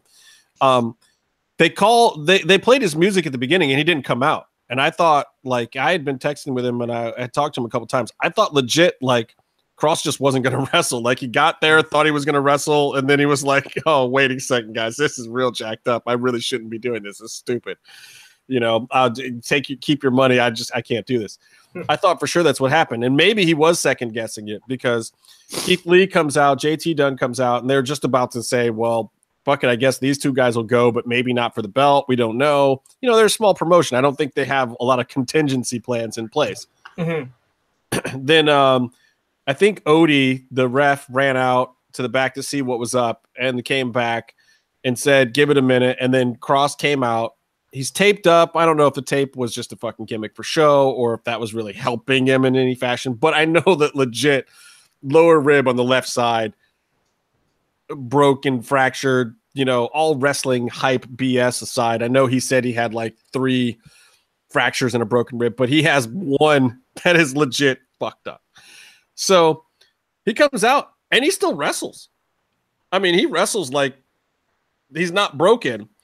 But then he starts getting kicked and taking some shots, and you know, some of them might have been work, but there was a couple in there where I saw him take some deep breaths when he especially when he actually got backslammed, when he back bumped, where I was like, man, I don't know how I feel about this. Kev is not in a good place to be doing this right now.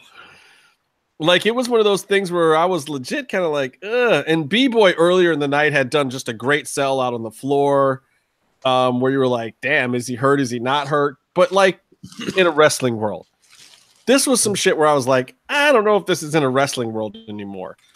Like some winces on Kevin's face that weren't selling.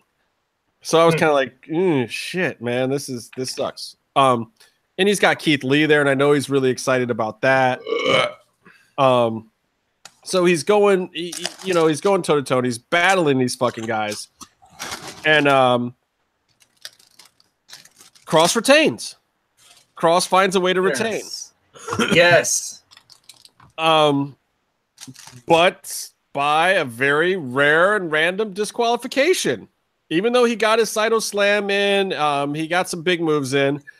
I don't know if the rib was hurting him and if he was looking for a way out or if he's just truly lost his shit. But Keith Lee, who's a guy I know he respects, he put his head inside of a chair and slammed him against the ring post repeatedly. You know, we all know wrestling is wrestling, but Cross looked like he may have lost a little bit. The bell was a little slow to come to, and Odie, the ref, was kind of looking around like, is this the finish? I don't know that was supposed to be the go-home spot. I don't know that was supposed to be the way it went down. If Cross's rib was fucking him up, it was like, it was one of those fun moments for me. You're in this small promotion. I know, Kevin, I've talked to some of the other workers. Like, I know a lot of what's going on, and I legit didn't know if they were shooting or calling it on the fly, if it was a complete work and that was the way it was supposed to go down. And that's what made it fun. I don't understand any of these words that you're using right now because I respect kayfabe, but I want to say that Mr. Cross, sir, I enjoy his work, and for him to do something like that just warms my heart. It warms my heart because he's living up to the Killer name. He's not some guy that just calls himself Killer and then goes and shakes someone's hand and wrestles nicely. No, he's going to try to kill him because he's a killer. There you go. Absolutely. Well, it goes a little deeper than that, though, because, you know, Kev took matters into his, Mr. Killer Cross, sir, took matters into his own hands. He caught a little bit of beatdown after that. And the opportunist, Mr. Dashing Chris Bay is Bay, all 2018, Bay Day, Let me tell you something, Justin. I come from Scandinavian heritage, and over there, Bay means shit. Look it up. Well, you're gonna think that even more now because Chris Bay, who I consider a cool dude and a friend and somebody I really like to watch, he pulled some dastardly shit on Cross, who looked like he was legit trying to get out of the match with his belt intact, and did. He found a way. Sometimes that's just smart, regardless of whether it was a work or shoot or whatever reason. He got out of there with his belt. And Chris Bay comes in and attacks the wounded animal, splashes him down, and cashes in his cash and carry and takes the belt off of Kevin Cross. And now Chris Bay is your new Maverick Pro heavyweight champion. And he took the belt off of Killer fucking Cross, who is double his size. That's great. That Poopy Chris Poo fucking is someone representing the company instead of a man's man like Killer Cross. I was in shock. A man that literally names himself after feces is the champion now. I mean, and we'll have to talk to Kevin about this because I don't know. Like, you know, who knows? Oh, yeah. We got to ask him if he knows if that means poop, because I think that's something he should know. I don't know if you know, this is a backstage thing where he wanted to drop, you know, to get out of it because he knew he was going to be down for a couple of months. If this was a real thing where Chris Bay kind of was taking matters in his own hand, if the management was screwing him over, I get the feeling that the ref Odie is not a huge fan of Kevin's. I don't know, because he was posting stuff about Chris Bay on his social media. Honestly, talking about and new. I mean, he seemed to like he was playing a little bit of favorites with Chris Bay. Justin, his name is fucking Odie. I don't expect him to be on the up and up at all. He's got good hair, though, damn it. Odie's got great hair. I like Odie. He's my third favorite referee that's out there currently. Yeah, Tarantes, Hijo de Tarantes, and then Odie? No, I actually go Red Shoes, Marty Elias, then Odie. Oh, man. Little Nate's is 4, though. I'm disappointed that none of them have Tarantes in their name. Why is that, Casey? It's the greatest referee of all time, Hijo de Tarantes. Buy the shirt. All right. You got it. Meef's a big fan. Knox is way up there too, and I will tell you guys later in season 4 of Lucha Underground why Rick Knox has moved way up on my greatest referees of all time list. He must have like bought Justin lunch or something. But I honestly really like Odie because Odie does that thing of he's very much in control of the action that's happening in his ring, but you also don't know he's there until you need to know he's there. Kind of like a certain comic strip where you didn't know he was there until a cat was mad at him and said mean things. Speaking of mad cats, where's Billy? He's just got us muted now. He's just chomping away. Chomping away at his salad. It's like we gave him the opportunity to talk about his cat and he didn't take it. He's not listening. Dude, we've been putting Byron over this whole show. He doesn't even know we're here. Yeah, that's right. We said best butthole in the business. It's clearly true. Double A Byron Turk. Look, there's more than one way to carry a wrestler's bags into the locker room. Oh, yeah, that's true. That's all I'm saying. If you have that clinch factor, you can really go places. Yeah. Especially when the bags don't have wheels, you know. Jay, by the way, I hate to break it to you, but if you go back to episode 5 of this show, you'll know that eating loudly into a microphone is totally a gimmick on this show. You'll have to just forgive us. It's just a thing that we do from time to time. I don't really know why that started in particular, but they're kind of thing every now and then. We're hungry. This show is long. We don't get up for pee breaks or anything, but sometimes we gotta eat. You gotta eat. Yeah. I usually eat like Count Chocula when I eat on the show. But great I'm choice. out. Great choice. But, hey, dude, you know what? The Are you grocery finally outlet, out of your supply of Monster cereal? Bro, grocery outlet in Burbank has Frankenberry right now. Oh, let's go. Are they open? Are they open at 10 o'clock? I don't know. I don't know. Maybe.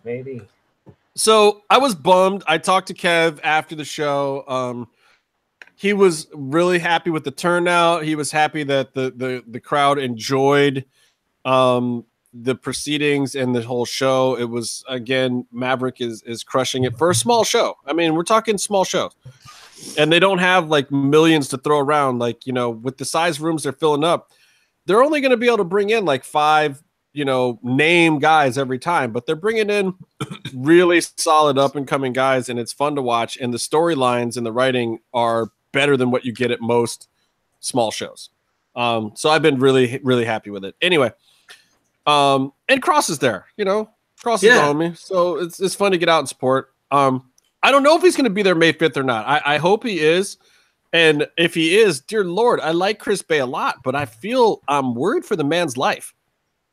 I think you need to draw a line in the sand and know that if you have to get one of those guys mad at you, you want it to be Poopy Chris Poo, or do you want it to be a guy named Killer Cross who may have legally murdered Keith Lee in front of your very eyes? Look, I don't know if I could take Chris Bay or not, but I know for sure I can't take Cross. So I would if I had to choose between who had heat with me, I'd pick Chris Bay all day long. Dashing Chris Bay, Bay is Bay. Man, if I gotta have heat with somebody, I'm on Team Cross. Like me and Bay would have to go. Like I'm Bay size. I could bump. I don't know if I'd get back up after the first one, but I could bump. Yeah, you can bump once. Yeah. You only need one sometimes. Hogan did in his last match. Look, I'll tell you what. I can cut a hell of a promo. I can bump once, and I'll sell that shit for 2 months. It'll be straight fire. I'll wrap my whole body like a mummy. I'll be clinched up for, and it might be legit. It might be real. Yeah.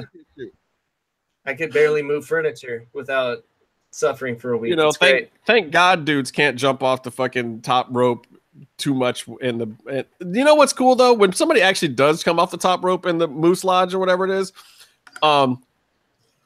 it's usually really innovative because you can't go up. You kind of have to go forward. You have to propel yourself forward.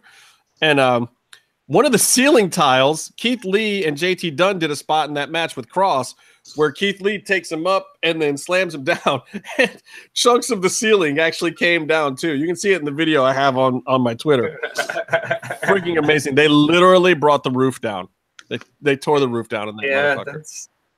That sounds like something expensive to get in trouble for, but I like the idea of it happening. Where's Byron? Byron, can you hear me? Hello, Byron. Earth to Byron. Byron! What is Byron doing? He's eating salad. He gets really into it, man. He has to hear the lettuce crunch because he feels like he has power over it. Oh, shit. I think Chris Roach turned it. Chris, if you're watching this thing right now, we talked about Truth or Dare about 20 some odd minutes ago, and I totally fucking buried your movie, bro. Oh, dude. He said it was worse than glitter. Whoa. Hi, Byron. Hi. Can you hear me, Byron? Hello, can you hear me? Byron?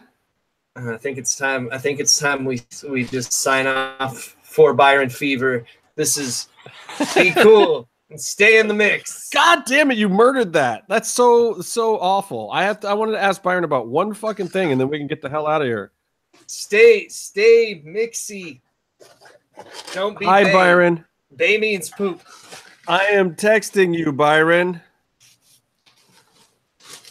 It's going to be so great as the best of the MMM show on luchacentral.com. Visit it today. Sign up. Comment on our stuff. Say, hey, this best of MMM show kind of sucks because it doesn't have Casey in it. And then all the other articles on the site also say Casey should be in it. And learn how to say it in Spanish so you can say it on the Spanish articles too. Well, I have a few pieces coming up that have some Casey involved. Oh, I already dropped the news on Twitter to all the denizens of deliciousness out there. Right, but you're also going to be in the Best of Strikers segment. Oh, great. It's good. It's good. I wish people need to watch the whole Striker episode too, because you will see that Striker starts out, he gives us a little bit of heat at first, then he just totally no-sells us for about 10 or 15 minutes. And then he starts realizing that, oh shit, Casey might know more about wrestling than me. I think we should have interviewed him today. I think it would have been pretty interesting, but maybe. Yeah. But you can see this realization happening throughout the episode where Striker is like, oh wait, these guys aren't bullshit. And by the end of it, Striker, like, he went 45 minutes over his time. Yeah, he was. I was really like, cool. Matt, can we get you on for like a half hour or something? He stayed for like an hour and 15, hour and 30 minutes or something. And he is just literally shooting the shit. I gave him every opportunity to get out of it. I'm texting him like, Matt, you can totally hang up on us now. And he's like, no, this is great. I'm hanging out. I'm having a good time. And it is honestly, if you watch it, it's one of the few MMM shows too where me, you, and Byron all probably talk as much as the guest. Mm-hmm. Because he's letting us and he wants us to, and we're actually having a real conversation. We're not just interviewing him and getting him to tell us about our childhood. Like we there's some of those questions, and we talk about WWE and him putting over the teacher gimmick, and he does his obligatory Vince is a mastermind kind of shit, you know, just in case he ever has to go back and work there or he wants to get in the Hall of Fame. like totally transparent. Like he wasn't even bullshitting about it. It was like, no, dude, I'm gonna say this because I'm not stupid. Right. He's a smart man. He knows what he's got to do. Like he's not burying anybody on that whole show. Matt doesn't bury anybody that's above him. He doesn't seem like he would bury people anyway. He's a nice man, he buried the shit out of Kevin Cross on that show. He did. And Tommy Dreamer. And Dreamer. He buries Dreamer. He buries Cross. He buries his boys. He buries anybody who's got a leg up on because he's old school. But any single guy that he even thinks is above him in any fashion or that can get him any kind of work in any fashion, he won't bury him. Doesn't matter if he fucking hates their guts. He's not going to bury him. He's not that stupid. He's like, guys, I like to be employed. I really like wrestling. He's not going to do it. But anyway, hopefully the best of for you people who like Josh Pillow size things will be up on Lucha Central soon. Though the clip I sent them, I don't know if we're going to break it into 2 parts or what. It's 20 minutes instead of 10, but it's also not the full 2.5 hour show. The full show, however, though, get through the first 15 minutes, and it's really great. It's really insightful. Striker talks about Conan and his thoughts about having Conan in his ear during the first couple seasons of Lucha Underground. Then he talks about Roach taking over that position. He talks a little bit about what it's like to work with Vampiro, though he's kind. And he talks about where Lucha Underground is heading. When we recorded that episode, the Netflix deal was just about to be announced or had just been announced that week, I think. So we do talk about that quite a bit. Yeah. But if you listen to what he's saying, it says a lot too about what he feels is the future of Lucha Underground. He also completely buries their merchandising and touring. With good reason. With good reason. But he's not full of shit either. It's not totally Striker blowing smoke up your ass. And there are several conversations about deep wrestling knowledge and history between Striker and Casey that real wrestling fans will truly appreciate, because these guys, Casey and Striker, both know their wrestling. They're wrestling on a different level. Pretty interested because I don't remember half of the stuff we talked about. I know we did talk about Nasty Ned Brady for a while. Yep. Nasty Ned Brady came up. Yeah, which is awesome. And I know we talked about Johnny Rods because he was traded by him. Yeah. So I'm interested in seeing the best of that. Can't wait. I think you talked about Octagoncito or something else too. I mean, some probably weird random stuff. But anyway, yeah, so that best of clip is coming up. Then Casey's top 10 luchadors of all time, which will probably be in 2 pieces. I'm still working on that. I'm trying to make that a little glossier package. So that'll be fun. That'll also be on luchacentral.com. Oh, I'll just send you some pictures when I get some baby oil if you need a glossy package. Okay. Yeah. Have I sent you my Snapchat? I'll send you my Snapchat. Okay. Yeah, sounds good. I'll sign up. Ben Balor's for everyone. Yeah, exactly. Byron, glossy package. What the fuck is going on with our co-host? Hello. He ordered a salad from a pizza place at 11. Where the are you? Honestly, for the listeners, he's on the East Coast right now, so it's like 1 in the morning, and he 2 in the morning. But look, my phone actually just does say, Byron, where the hell are you? Yeah. I like how you just showed everyone his phone number on the show too. I'm fine with that. No, but he ate a pizza, a Domino's pizza salad at 1 in the morning. He's probably dying right now. Did you watch the UFC last week? No. I didn't watch it either, but I saw the highlights and I read about it and the Gaethje kind of thing and Gaethje, I mean like just Gaethje Poirier and Condit. Who the fuck was Condit fighting now? I can't even fucking remember. I just watched the highlights like 3 hours ago. Honestly, dude, I've been so run down and tired. I slept through that whole show. The moral of the story to me is that Poirier is a stud, has always been a stud, just never quite gets past that point where he's getting the super push at the top mid card, and he's got this weird gatekeeper status. And once again, he's propelled himself right into the mix. He's right in the fray of things again. Every time you think Dustin Poirier is gone, he's right there, and like he's legit been like the number 4 or 5 guy at that weight class forever. And he's proven that he still deserves to be that guy. And look, if Khabib can't get Tony, Khabib can't get Conor, I think that Dustin Poirier is a little bit ahead of Barbosa. Hey, Dustin Poirier might get a title match. Dude, Jim's trying to call us from the show right now. Jim is? Yeah. Oh, let me just get Jim. Let me see if we can get Jim from PWG, see what Jim's got to say. Yeah. Tell Jim to answer the actual invite because I can't answer in Hangouts anymore. That doesn't work. Oh, okay. Hey, it's Jimmy. Hey. What's up, buddy? I didn't hear anything. You don't have to. Just tell us what's going on.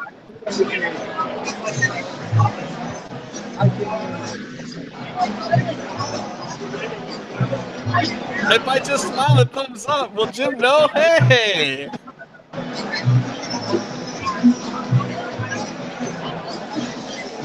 Is this after show? I can't hear anything, but I'm live on the show. I can't hear shit, but I hope you guys are having fun. Walter's popular as shit tonight, so awesome. I'll see you guys later because you can't hear me. Peace. There's Jimmy live at the PWG. We just got fucking Walter on our show, dude. That was great. Awesome. That was our way too real moment of the week. I don't know what that means. I'm sure if Mil Machetes is still in the chat room, he knows exactly what I mean. Is anyone still in the chat room right? Yeah, there's dozens of viewers actually. Oh, that's so weird. Go to sleep. Yeah, well, it's only 10 o'clock on the West Coast on a Friday night, though. Good Lord, I would be watching this shit tomorrow morning when you don't have anything better to do. I am very sleepy, Justin. Oh, I'm gonna get done. I was gonna ask Byron about this other thing, but I'm just gonna talk about it without him. Which is, I called it. I called what they were gonna do with Ronda Rousey.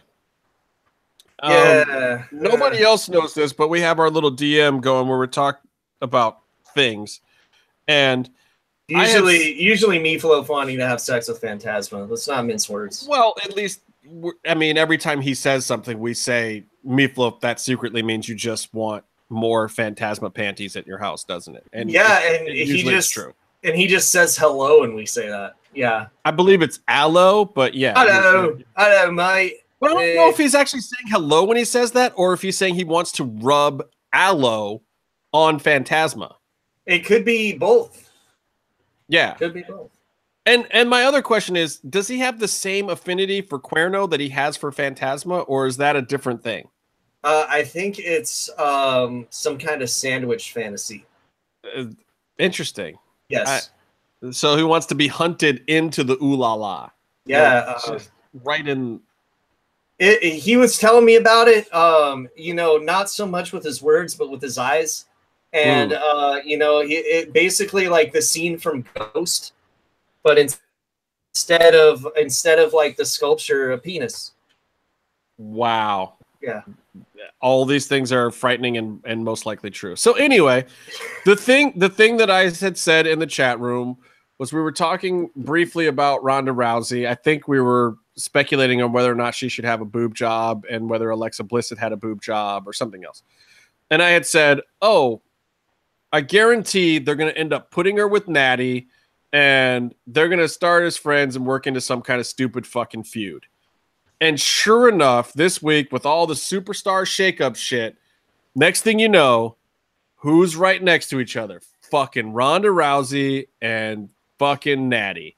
And I'm just like, oh my God, was it really? It was like one of those times where I felt sick to my stomach that I was right. God, that's it's so WWE though that like there was no hints in any programming or anything, but I just thought to myself, all right, Ronda's a little bit of a noob. Who is the person that they think is going to get her some, like, God damn it, why didn't they put Ronda in a program with fucking Mickie James? Yeah. Instead, we get Natty because she's the veteran. She's going to teach Ronda how to fucking work, but she's also going to be boring as shit. It's going to be the worst program, guys. It's going to go all the way to SummerSlam where one of them goes fucking heel on the other one, and then they get their fucking blow off at SummerSlam. I guarantee it. And I just don't want to see that shit. Ronda did so good at WrestleMania. I thought she did good at the Raw after Mania. I thought they actually played it right. I thought that Steph and Triple H sold for her the right way, put together a good match for her, really actually got her there. Her promos were even getting a little bit better. And then here comes fucking Natty. And I don't dislike Natty. She is a good wrestler. But at the same time, you're talking about Ronda. She is the biggest commodity they have right now. She's not a star yet. She is a star, but she's not necessarily a WWE superstar yet. And I know they have to make her into one. I just don't think Natty's the way to do it. I know what Natty's going to give her. I know what Natty's going to show her. But who's going to believe it when she has to go in there and sell for fucking Natty? Oh, God. It's going to be terrible. Because you know what? I know Total Divas was a fake show and bullshit, but it made me hate Natty and think she was the worst person ever. And I don't think it was acting. I think she just really is. I don't know. Everybody likes her in the locker room or whatever, and I get it. She's a locker room leader. But at the same time, have they ever looked at their fucking, quarterly hour numbers when Natty's on TV? Like, it's dismal. Like, if she's there to help out Ronda, I don't think that's going to happen. The only thing that could possibly happen that be any good is Ronda actually helps out Natty. You know what happened that was good? What's that? Manhands lost the belt. Yes, she did. Yes, and that was good. It was interesting because the promo that Carmella cut this week, the crowd didn't quite know what to make of it. The crowd didn't know whether she was heel or face. I think the crowd really wanted her to be face. Right, yeah. And they didn't understand that she just took the belt off of a face and that, like, hey, guys, if you hadn't gotten the message, Charlotte's a fucking face now and Carmella's the heel. But it got this really weird mixed reaction, and I think Carmella played the promo exactly right. I think that after WWE takes pieces from that promo and shoves it down people's throats for 2 or 3 weeks, they'll get it. And she actually really did a great job. Like, there's nothing else she should have done differently. She should have done it that way. And she actually handled the not getting the heat that she wanted the right way. Though I think she could have turned a couple of phrases, and she tried to at one point to heal the crowd out a little bit more.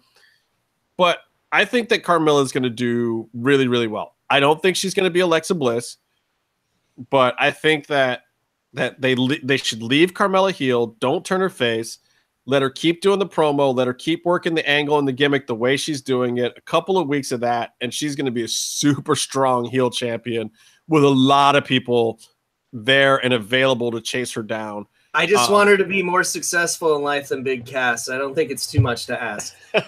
Well, Big Cass is over there now with her too. This whole shakeup. Let's do a shakeup. I don't fucking get the shakeup. Like, it's so weird because they move guys, but then they also move the guy that I want to see those guys against. But you it's know like what? they brought Samoa Joe over to SmackDown, but then they take Bobby Roode away. And Yeah, I love it because they put all the people I hate on Raw, so now I only have to watch SmackDown. Well, it really does look like right now that SmackDown really does have the better roster. Raw got Ziggler and Bobby Roode.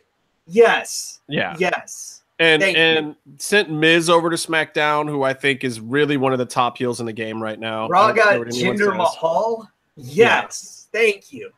But you saw they stripped him and sent Jeff Hardy away. They're like, look, we'll keep your brother Matt here. We've got him with Bray now, and Bray can actually wrestle, so that'll be good.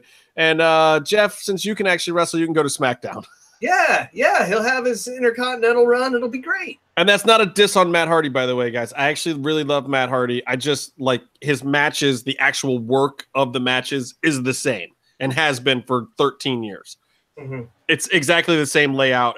Like the guy, if you're a wrestler and you want to go out there and just put on a match that's going to work, you want Matt Hardy because you're going to go in the back to work it out with Matt Hardy, and Matt Hardy's going to tell you, okay, we're going to do this and this and this, then we're going to hit the hot tag, then it's going to be a twist of fate, and blah. Like, it's going to be the same every time. Like, there's not going to be a fucking surprise in there unless the writers come with it. It ain't coming from Matt. But it's fine because it's a really good match. He's like, Matt Hardy is Everclear. That band that has the one song that's really good, but then keeps putting a different name on it and releasing it, and it's another #1 hit.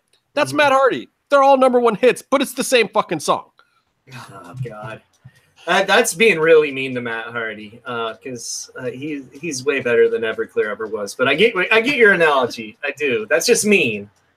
I don't know. That's probably like Byron's second favorite band. So you never know. Well, again, I like Matt Hardy. I'll watch his match all day long. But it's his match. Anyway, yeah, so he stays there and he does a thing with Bray. I really liked the send-off that Jeff gave them where he kind of acknowledged the whole weird Hardy woken existence, broken existence, whatever. That was fun. I like Bray and Matt being together. The rest of this shakeup, I don't know if I entirely get it yet. I guess we'll see. I mean, I see the whole Riot Squad switching places with Paige's girls making complete sense because Paige is over there now.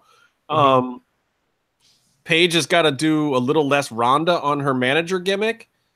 I would really like to see her go heel GM, but I don't know if that's possible. I think that show should let Shane be the face and have the heel GM thing. And I think Paige could do a great job with that. And I think she'd get way more over as a heel in that position. Maybe they can't do it with her right now. They got to move into that a little bit. Yeah, there has to be a turn, probably SummerSlam-ish, right before SummerSlam to work up some big matches for that. We'll see. I don't know. I mean, the Superstars shakeup, it was really weird, though, because literally all you're watching and all you're seeing, and I know you didn't watch these, right? No, I didn't. all you're seeing is the roster realignment. There wasn't a single match in 5 hours of television. 5 hours and 7 minutes of television that had any meaning whatsoever in the grand scheme of things. Every single match was a throwaway match. And if they're going to be throwaway matches, let's just make them squashes. And some of them were, which is great. I love to like bring the new guy up from NXT, let him squash somebody, move the fuck on. Yeah. That's great. You know, and then, you know, their main events were tag matches, Miz's last appearance on Raw before he gets taken away. What the fuck is going to happen to the Miz Taraj now? Those guys are doomed. Yeah, I wish them the best in their future endeavors. I mean, well, maybe they can put Bray's brother back with him and Matt Hardy or something. I don't know. The other guy's just fucked. Yeah. Anyway, fuck WWE. That's all. That's really all I have to say. You know, the title of this episode is Lucha is Everywhere. You know where Lucha isn't? It isn't in the WWE. Well, I guess you got Cien Almas. We'll see where that goes. Nowhere good. I mean, I'd love to see him wrestle Shinsuke. I don't think it's going to happen. I mean, I honestly, I think NXT was the best place for Cien Almas, and now I just don't know. I just don't know what you do with the guy now. Yeah. But that's just, I mean, I feel that way about a lot of guys. And look, they surprised me with Ricochet. I thought I was really going to hate what they did with him a lot more on NXT, but so far I've been happy with it. So we'll see. WWE always has, they have a ton of great stars. They have 60% of the best guys out there right now. So at any point in time that they want to, they can make their product good. They have all the ability in the world to do that. Yeah. They just need to want to do it. Yeah. I'm very curious to see, and it's maybe already happened, but I'm really curious to see what's happening at AAA tonight, because Vampiro was booked in a match, but then they kind of wrote him out of TV at the last thing. Yeah. So I'm really, really curious to see what they say about that. I know Lucha Blog was talking about it, and Eric Mutter / Cult Icon, whatever the fuck name he wants to go by these days, he's been talking about it. I have not been talking about it, but doesn't mean I'm not interested in it. AAA has done one thing right this week. They have made me interested in their product. Yeah, because you wonder what the fuck's going to happen next. That's a good thing. Yeah, and the answer to that might be we're going to keep sucking like we have for the last however long. Yeah, that's true. That is one of the possible answers. The other answer is, you know, Vampiro does come out and we go with this booking, but we make it not suck and we make it interesting. Or the third possibility is somehow Conan gets involved, or some of these young guys from the Crash get involved, and there's a bigger angle at play and something interesting actually goes down. Maybe Pentagon and Phoenix do come back for a couple of appearances. Maybe they do pop a crowd and pop a number, and they're not doing a TV taping again for a while. So tonight's the night. If something big's going to go down, if they're smart. And here, this goes back to the whole Conan, Lucha Underground, TNA, MLW crazy sphere that I was talking about earlier. If AAA is smart and they really want back in the game, tonight is the night. I don't know if they will actually seize that opportunity. Clearly, there's some stuff going on behind the scenes, but AAA has proven that they're very slow to react sometimes. And if they drop the ball and don't do it tonight and try to do it a month or 2 months from now, I think it's going to be a mistake. I think Impact, MLW, and the soon-to-be debuting Lucha Underground Season 4 are going to steal their thunder. And if they want to get back in the game, if Dorian is serious about this and licensing Penta and Phoenix and getting Ray back, if he's really serious about popping the crowds and getting some heat back for his promotion in Mexico, he should do it tonight. And I hope for his sake that he's able to find a way to do that, because guys like me, guys like Casey, guys like Lucha Blog, Rob Viper, we're actually interested right now. Yeah, but you're not going to get me again in 2 months, bro. You're not going to get me again in 2 months. Do it tonight, or at the worst, the next taping. But if you wait 2 fucking months, Dorian, I'm out. I don't give a fuck anymore. This is like the last chance for AAA. I don't know. You think I'm crazy, Case? No, it's. I agree. Sounds exactly right. I hope they did. I hope Conan did cut a deal with them too. A Well, lot of people the are like, show- "Fuck that! the Don't go show's back to those guys." But the show's happening right now, and it doesn't sound like shit's happening. So yeah, you know, the main event is a fucking what 6-man tag or something crazy. oh god, I don't even know. I don't know. It's like all the big names in one fucking spot. So Mhm.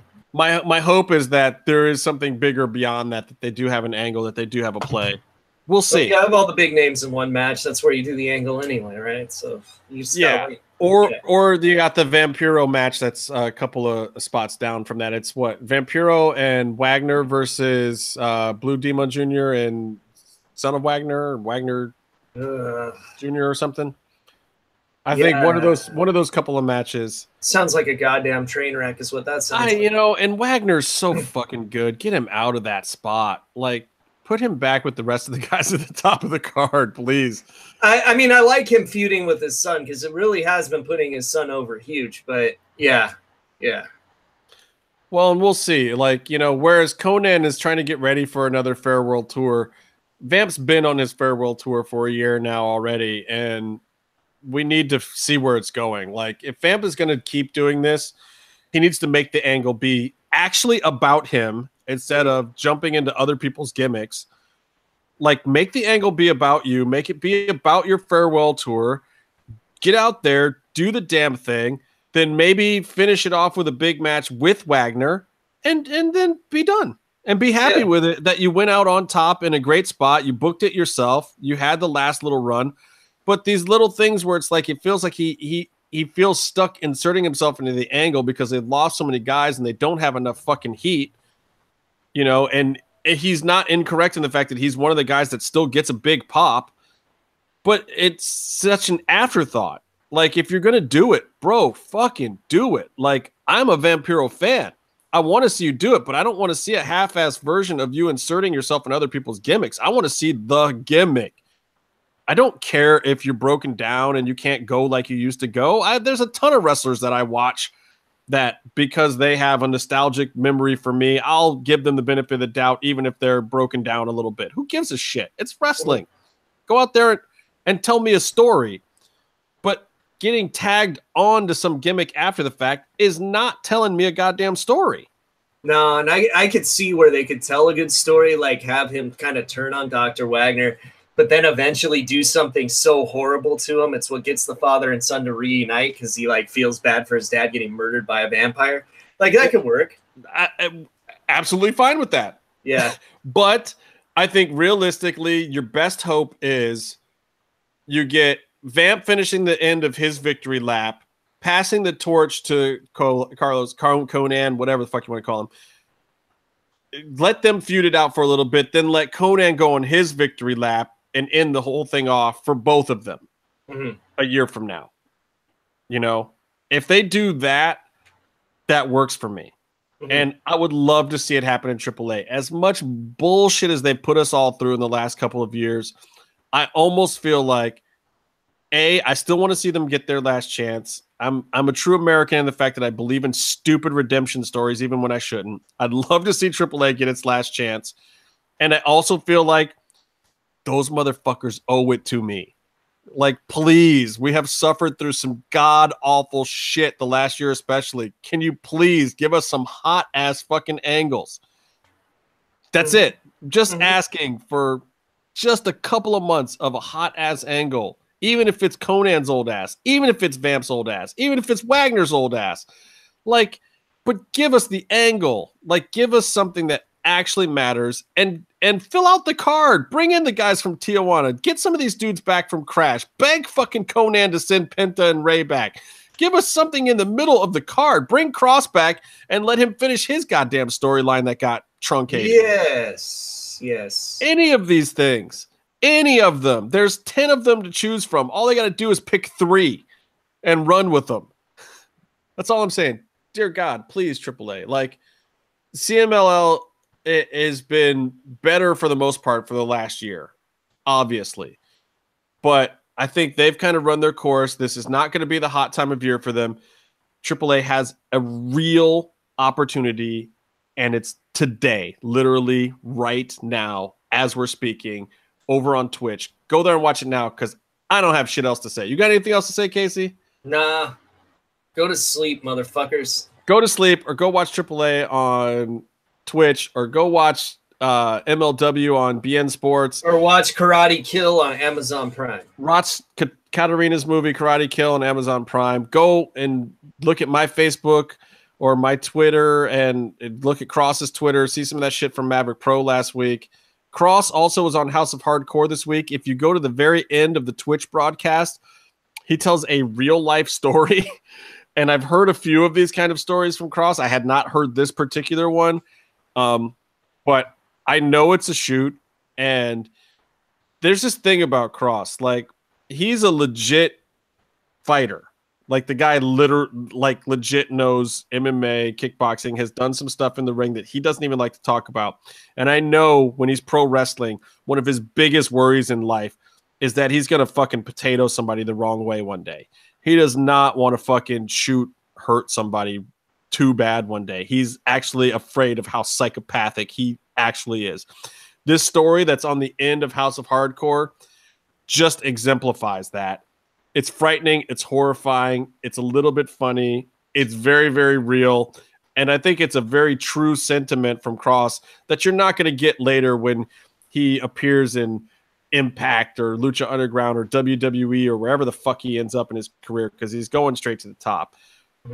Watch that now, because it's a very interesting moment where he talks about one of his day jobs and some of the nastiness that he got involved with. Anyway, that's it. That's all I got. So for Byron Fever, who just boned the fuck out, for Chris Roach's movie Truth or Dare, for everything crazy that Conan's doing that we don't exactly know about, for Lucha Central, for at Lucha Gringo, for me, the Outlaw LA Red, for everybody on the face of the goddamn planet. Until next time, stay calm and stay in the mix.